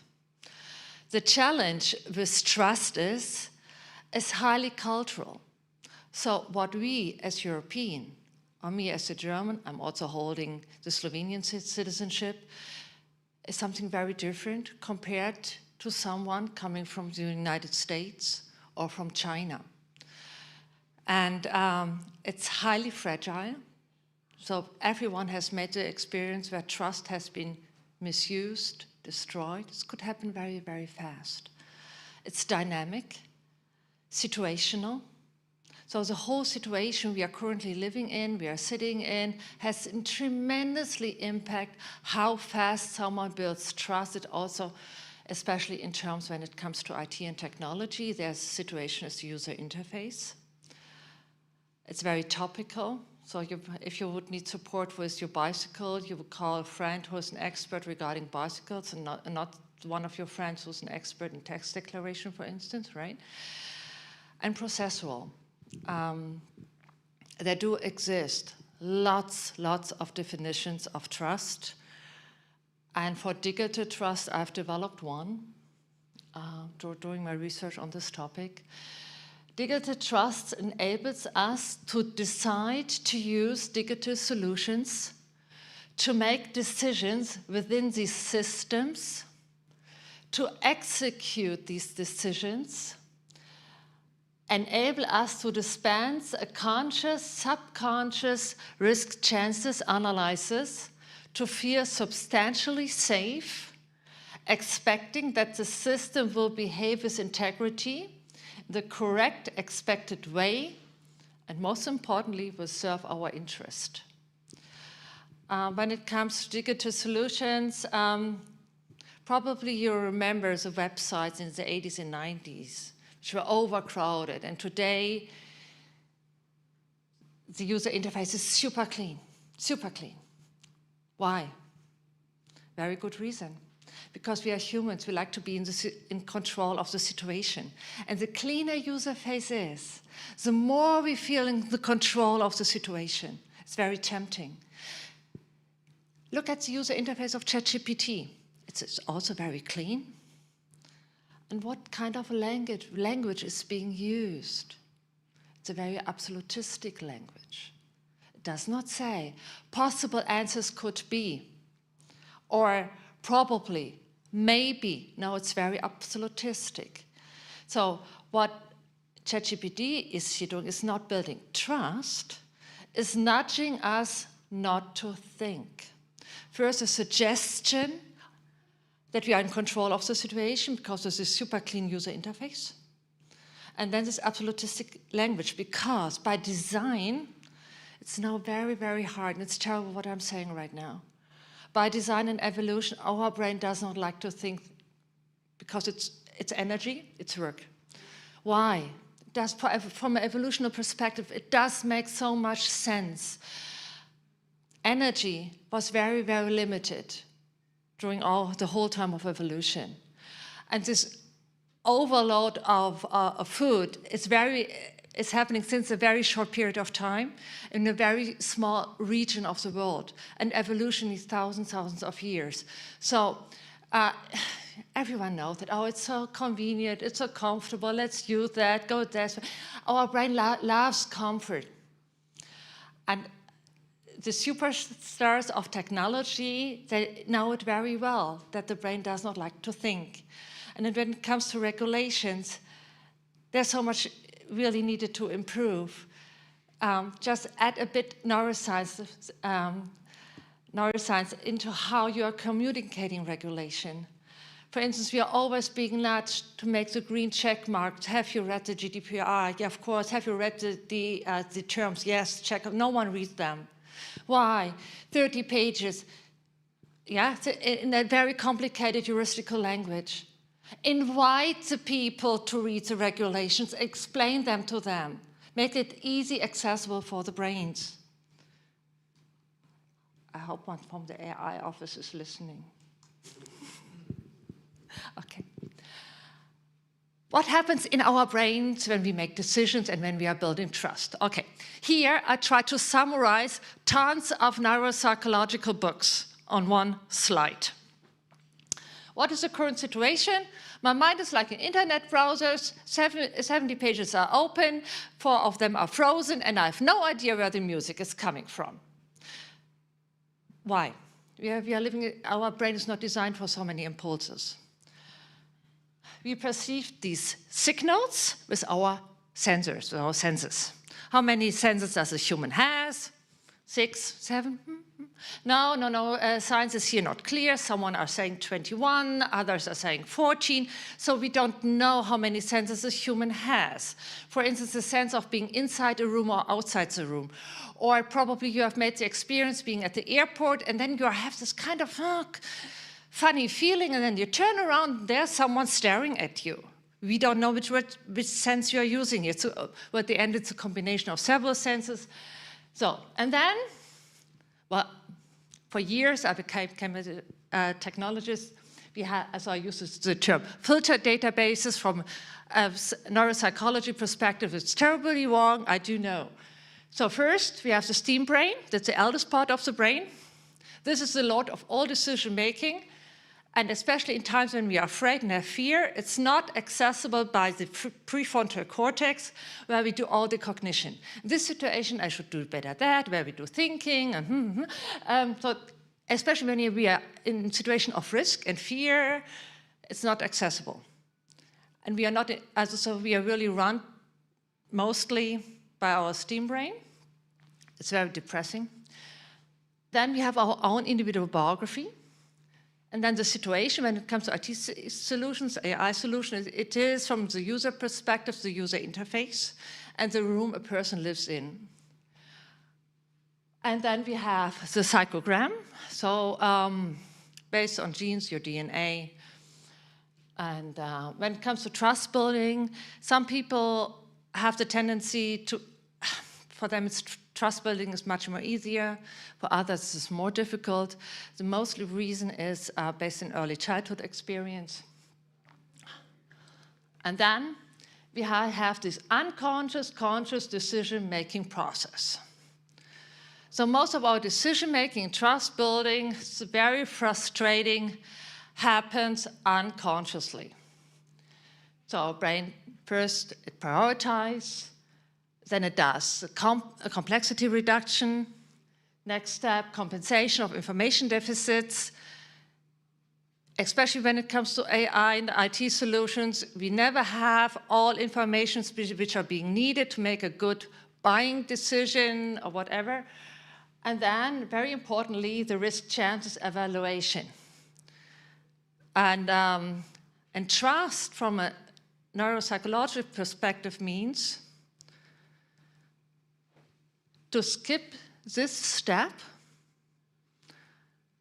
and because the value of not analyzing the risk is higher, right, than to analyze it, right? Because why? It saves energy. And this is the reason why we love trust so much. We love to trust. Yeah, because, well, from a neuropsychological perspective, this is just only one discipline, it saves a lot of energy. And then we make a decision. This whole process is tremendously influenced by 185 biases and heuristics, which are heuristics and noises. And so at the very end, humans are not that good in decision making, especially in this complex world surrounded by fear and complexities. So trust is the essence which drives relationships, performance, innovation, efficiency, effectiveness, results, successes. It reduces direct costs and transaction costs. It reduces mistakes. There's so much more value to trust each other and to build environments where we really could substantially build trust in each other. But what makes trust building so difficult? It's a global geopolitical social situation, growing life and business complexities, technological complexities, the speed of technological development, the lack of transparency, the lack of automated tools to monitor regulatory implementation, the lack of efficient, effective regulations, uncertainties in data sources and data exchange, and so far and so forth. So it's a very challenging time. And especially when it comes to AI, right? Incorrect results, biased results, manipulations, physical harm, psychological harm. There are a lot of reasons to be worried. So how can we build trust? This is quite complex, very complex. Here I use the concept of the Maslow's pyramid of needs. So at the lowest level, following Maslow, here you have your basic needs: eating, sleeping, living, drinking. I transferred it to building business models. I love building new business models. And there's, by the way, there's a lot of economic potential when it comes to security and trust building. So a business model needs a hard problem-solving quality, like information saves time, etc. Then it comes the next layer when it comes to AI, correct non-biased training data, transparency databases, and data processes. Then we have the classical norms like cyber, GDPR, and to AI.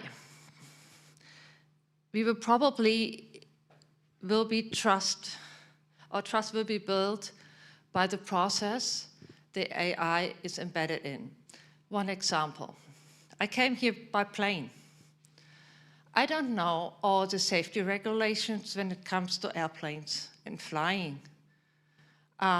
Even an airplane engineer does not know all aspects how safety is being enabled and built in an airplane. But as a passenger, I trust the process, all the processes around how an airplane is being built, how it is being maintained, how it is being operated. And this also will be happening in the future when it comes to AI. We have heard already a lot about standards. I'm working in a standardization organization, so we are looking at the content. And we also really should focus on the governance systems around, right? To really ensure that the standards, the regulations we are building currently are properly operationalized. And to enable something very important for us humans. We are humans. We like controllability. We like reliability, transparency, accessibility, predictability, right? Because we do know how easy it is to manipulate us, and especially when it comes to AI. Wonderful experiment. Oh no, it's a different one. As soon as it was a diagnosis support system, healthcare, and there's a strong tendency to follow the advices of the results of the machine without questioning them. There was one experiment in social services in Ireland, and they've manipulated an AI machine by purpose to give very, very unfair results. And on the other side of the keyboard, we're sitting very, very experienced social workers. And in 87% of the times, the very experienced social workers agree to the very unfair decisions the machine made regarding the allowance of social care. Why? Yeah, our brain does not like to work. Machine says externalization of responsibility. So when it comes to trustworthy AI, we really should spend a minute on how shall we design the whole process and how shall we design the user interface. So interacting with the user, inviting him to use its brain to question the results. And also for us humans, we want to play a role in this world and have a work satisfaction. So I'm a huge fan of AI, but a bit understanding of humans might be useful. Humans love brains. Humans love brain, yeah, of course. No, the brain loves labels. Also, the complexity reduction. We don't have to think. It's an information compensation process, and it's very useful, especially in areas where we don't have all information. For instance, how food has been produced, was it organic or not organic, and especially intensively labels are being used in medical technology. And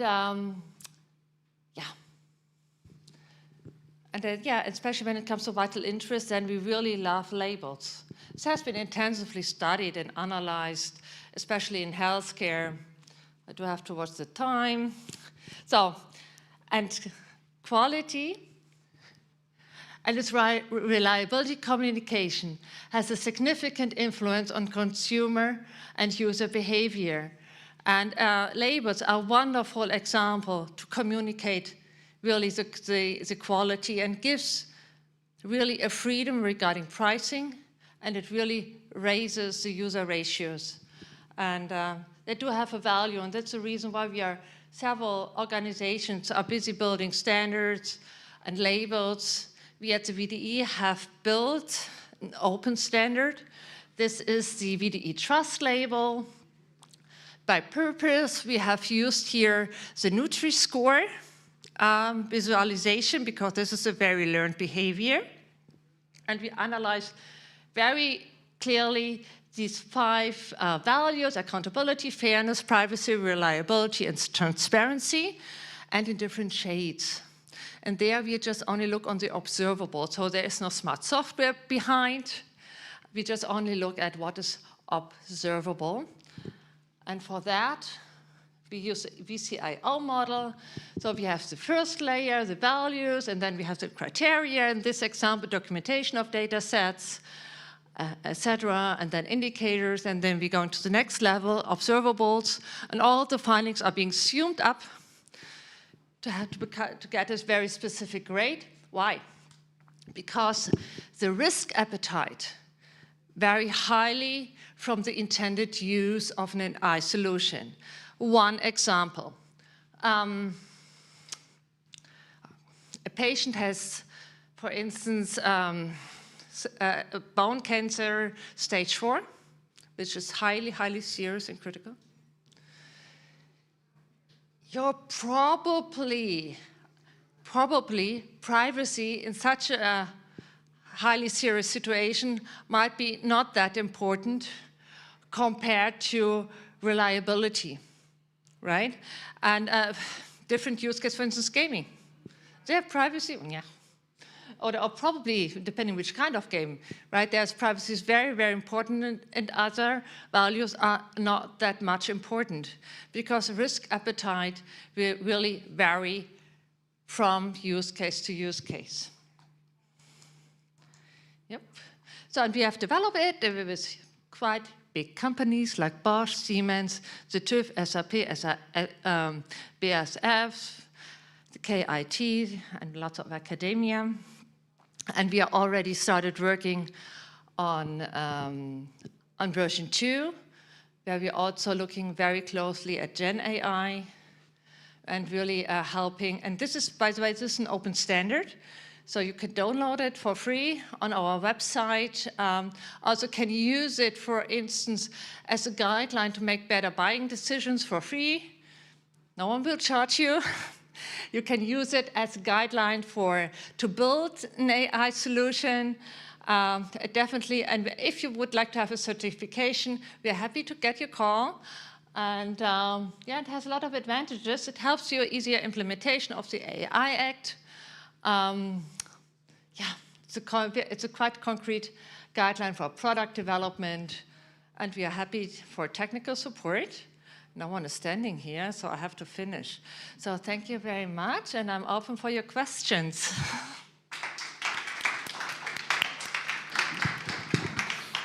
So really a great approach and great presentation about the trust and how trust is really important in all of the decisions, which is covering the current implementation of AI Act. So it's really, really a great pleasure to have your presentation. Thank you. Thank you very much. Pleasure being here. And now we will go to really interesting case. So how all of the applications could be empowered within the Europe. So we know that a lot of innovation is really made in US, in China, and Europe needs to step up.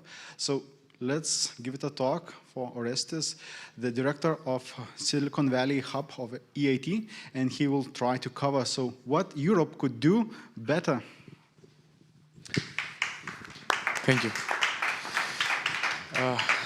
The topic is it's great. So yeah, I will really try. So this is the right word. So I'm representing the EIT community and the EIT Silicon Valley Hub. So I have two hats, and I'm working in EIT Digital, a lot of complexity. We're working with you, I think, in the Deploy AI platform. And we do have activities on education and innovation, boosting startups and creative education programs. So having said that, I thought every time that we're discussing on AI, at least me, I hope I found it really useful before I jump to the main topic of my discussion, to understand again the AI, to read the description. I think the most of us here, I think we have some lawyers, but we have also engineers. I remember a professor was always telling me the half of the solution lies in the reading the problem. So let's look at what is the AI actually, with other words. So different definitions about what would be the future of AI before we see what is the definition. I like all of them, and you see that they contradict each other. So, but is it the end of the human era? In order to understand this, we need to understand what is the AI and what could be. Is it new? Is it a new concept? No. We're discussing about AI many decades now. What it changed, and we will see this, I will emphasize this later, is the availability of data and the computation power that we now have. And those two are the only two things that consist in AI. No, the algorithms, the logic, the mathematics behind are the things that are making the AI what it is today. And the last two things, we know them for a long time now. So you can see how is the trend, and it's an important thing to know because we have already built the foundation of what is happening today. And here is the question. So what is this thing that we're all discussing? And there are different approaches. My personal, I love the first one. What is the AI? I will even read it. Artificial intelligence is the science of how to get machines to do things that do in the movies. And please hold this definition. It will be relevant later. This is actually how was the definition in the AI Act, a very lengthy one. You can read it. I'm not going to read it for you. And if you like, the one that I usually use when we're discussing about AI is the last one. AI, as it is today, is an automated stupidity, an automated idiocy. This is how we need to understand it in order to understand the challenges that we put in the legal and the ecosystem in our lives. Super. Is it AI good? Yes, it's super good. And here we have some very concrete and very valuable solutions already. For those of you that are not very technical, the right-hand side, you can see a little bit the mathematics and the model behind AI and what it is, and maybe connect what is machine learning and the other terminologies. They're all part of the family. And on the left side, you can see some very good solutions that you already know. But maybe I will list it: image recognition, style transfer, synthetic image generation, super resolution, a text generation, and where AI is good today. But that opens the question, is it good in everything? No, and of course I forgot to mention, sorry, chess games, AI is beating the humans already. Go, very recently, they also beat, AI beat the world champion. So AI is good in image recognition, and I mentioned before, and this is a very nice example, they did a research analysis on this, but with only 1% of the pixels available, they were able to recreate the whole picture. So there was not, you see the true redacted images, with only available 1%, the AI was able to create the right column. Exceptional. AI is also doing well. I mean, I put this on purpose. You will see it's not actually true, but it's also doing well in automation. This is a picture, or this movie, small movie, of San Francisco. The company is called Waymo and has automated cars that are up and running in San Francisco. If you go, you can take it and you can go wherever. But is it true that it's very good at automated cars? No, actually. And this is why the Waymo is actually a pilot program in San Francisco. There were also other 2 companies that were doing the same, and because of incidents, they shut down their operations. So yeah, it's not as good as we think right now. There are problems. You see, AI, some robots that we know they are failing to do very simple tasks. This is actually, sorry, it's not a movement, the turtle. It was a very old experiment, a couple of years ago. Now they're a bit smarter. But the AI couldn't recognize the turtle as a turtle. They thought that it was a weapon. This is what it is. And you can see if another AI couldn't understand the stop sign because it was a moving, so I was understanding that it's a different thing. So AI is not as good as we think still, and we need to hold this when we're discussing about this. And to not conclude too early that we understand it. Because as we can see, also in other applications, AI is not doing well. Simple data analysis. So super biased programs that they are, even though that maybe you cannot understand it, but they're giving low risk to the white man and high risk to the black man only because it's black. Why? Because the data behind these AI models was wrong. That was the fundamental problem. But this is still the case. This is still a problem. And there are also other solutions. I'm referring to this article. You can go and look at it. I have also limited time, so I cannot elaborate a lot. I'm giving you now some some ideas. And AI, it's smart, but not smarter than the human intelligence right now. We also should not forget this. So the right picture is super nice. Look what this smart guy did. They took 10 mobile phones, moved on the street, and they blocked the Google AI, so Google Maps, because they thought that the road is super busy. So she cheated the system. The AI couldn't recognize them, couldn't realize what is happening, of course. And the right one is that the AI, as I said, the automated solutions are not very well. Why? Because AI is not very good in solving very complex problems. So it's good at chess because it has some specific rules. But when it comes to interaction with many different things, when we have multi-factor problems, AI is not good. Okay, I established something. This is a very long, I will need to skip it in order to save time for the rest. But this, what you should remember is that the AI as it is today is super data-centric, and AI is not working like the human brain. So it's only good as the data it learns from. Okay.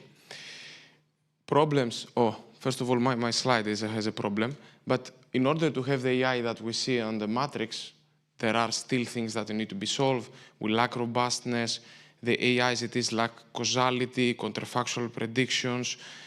We lack the ability to compete and to cooperate with each other, even the AI system. So we're far away from the real AI. And this is linked to what I was said. Now what we have, it's an automated stupidity. So, but okay, let me summarize those things. What is the AI today? Is data, simple scenarios. This is how AI solves problems, statistics, algorithms, GPUs, the computational power, and the special knowledge sometimes, especially when we apply it on the health sector or mobility, requires the special knowledge. Look at the second one. We use simple notions that, bombarded with a lot of data, are solving complex problems. And to me, to understand what is the AI, is the third bullet. AI is creating algorithms that create algorithms that will solve the problem. As I said, AI is not working like the human brain. We're just training an algorithm to create the solution. We're not able to understand how it works, actually.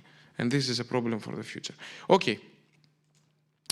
I spent the half of my time establishing what is AI. Let's go now to the main topic of my discussion. EU AI ecosystem. Look at the charts. You see the different players in the different countries, but I will focus on the middle. 6,000 European players on AI. We have, let's say, approximately 2,000 startups. It's, again, a big discussion, what is an AI startup and what is not. I will call the ones that have a deep tech solution. You can compare it also with the other players. You see the US, China, UK, how strong it is, and India. Look also, who is actually the AI players? It's actually business, not the research centers, not the government. So it's the SMEs, the ones that are the actual players of the AI. How much we invest on AI? Not much. We should invest more, especially compared with the other continents. And how much productive efficient is our investment? Not much. Look at the second bullet. Only 10,000 million spent on AI in the Horizon 2020 resulted to 0.65 patents. This is really low. In the Horizon Europe, we're doing better in the funding program. And connected with what was mentioned before, and I really applaud the previous presentation, the Europeans do not trust AI. And this is a problem. Not only that, only 1/3 of the European companies are using AI. This is a problem. And this is why we have the AI Act, but I will come to this.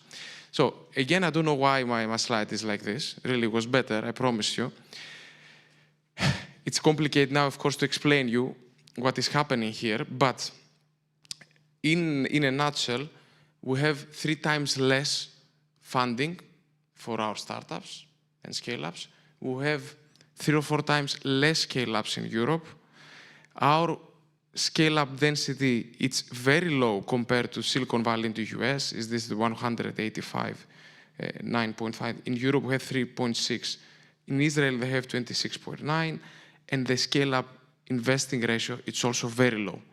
So we are not performing well in our investment in Europe. I summarize this for you. So we lack investment compared to both US and China. We lack talent because, yes, we are good we have very strong minds, but they're all fleeing to US, the most of them. We're doing well in regulation, and this is important. And we don't have many unicorns, which is actually a super important problem for European innovation. Why?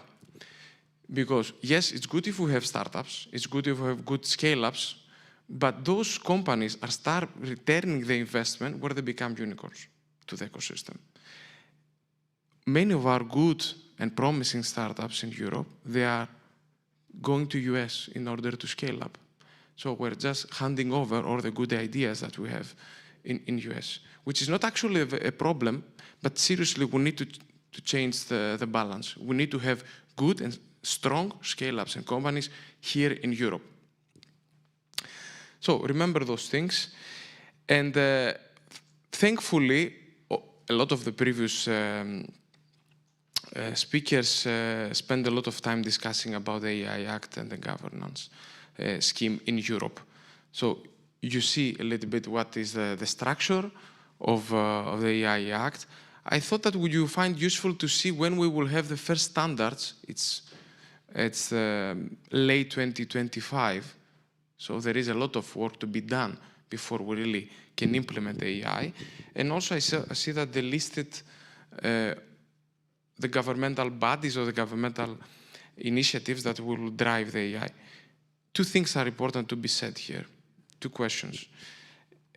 One is who is going to be the people, who are going to be the people that will work in the AI office, who are going to be also, the director mentioned this, but who is going to be the people, what will be the mindset? Are they going to be the people that we want to have here in order to govern the AI? This is still an open question. And to me, actually, how much of the AI companies, how many of them will be regulated? Not as many as we think. Only 30 or 40% of them will be heavily regulated. Here are the challenges and opportunities that we have as a European ecosystem. I already mentioned a lot in the previous slide, so I will focus on the opportunities. The regulatory framework is something that we need to embrace, and I will come to this very shortly. We need to understand that we have a lot of SMEs, as I showed you before, and this is a good thing. We need to work with them, we need to connect them, and see how we can leverage their flexibility and adaptability. We have a lot of rich culture, which can be something that could really help us train better our AI. I will give you a very simple example. You know that the ChatGPT was using the European Commission documents in order to train the AI to speak in different languages. So they use the Commission papers, which is I found very, very, very, very interesting. So this is something very good. And we also can spearhead the green and sustainable AI. I see the time, so I will be quick. So what is missing? How we can empower AI in Europe? We need to scale up the solutions. I mentioned this before. Reskill and upskill. We need to reskill and upskill our people and our workforce. We're doing well, but we need to do more. Invest more, and it's already happening in the hardware, and work more on the regulatory framework. And why? And this is last 3 slides, I promise. So I see the time. We don't need any more AI experts, in my opinion. We need to, it's good that we all understand the black box. It's good that we understand the social impact. But we need to, in order to really democratize it, we need to develop AI in Europe. And in order to do that, we need to boost the creators, the innovators, this is a hot take, and to adapt an operational agility and focus on people that are super talented when it comes to the governing of AI. People that are really entrepreneurs, people that understand, the innovators. This is the mindset. We need to change a little bit our mindset, and we need to understand this fast. The future of AI is trust. We agree on that. An ecosystem of trust is a prerequisite. Why? What I showed you before, the fact that only 35% of the Europeans trust AI, and only 1/3 of the businesses are using AI, it's highly problematic. Because our solutions cannot scale up in Europe. This is what it means. We cannot have users, so we need to change this. We need to applaud the Commission's initiative to create the AI and all the legal framework, because that will help us increase the trust rate in the AI, and not only that, to embrace it and create the ethical AI label based on the UAI Act. That will be pivotal, key for our future of AI. So every European company, when it's a European, it's immediately unethical. Everyone knows this in the world, so they can really leverage on this. And last but not least, we need to scale up. I mentioned this already. How we can do this? We need to harmonize not only the regulation, the tax policies, to streamline the funding between the member states and the European funding. There are different bodies that they are funding kind of the similar way. We need to streamline this funding in order to increase the funding for the startups and to move from loan funding approach to the equity, embracing the high risk, high gain mentality. Many, many thanks. That was my presentation. I'm open to any discussion later. Many, many thanks. Thank you so much. We have, because we have to be finished in 15 minutes, we have to look a little bit on the time. So one thing, you will see now a video about a so-called AI village. It is not a virtual village, it is a former TV hall where famous talk shows, the Germans know Hans Meiser and Ilona Christen, yeah, which were done there. It's now a TV hall for AI. It is situated near in Cologne, and my good friend Alex Dickmann will present it to you because it's a very interesting take upon how to implement AI into SMEs.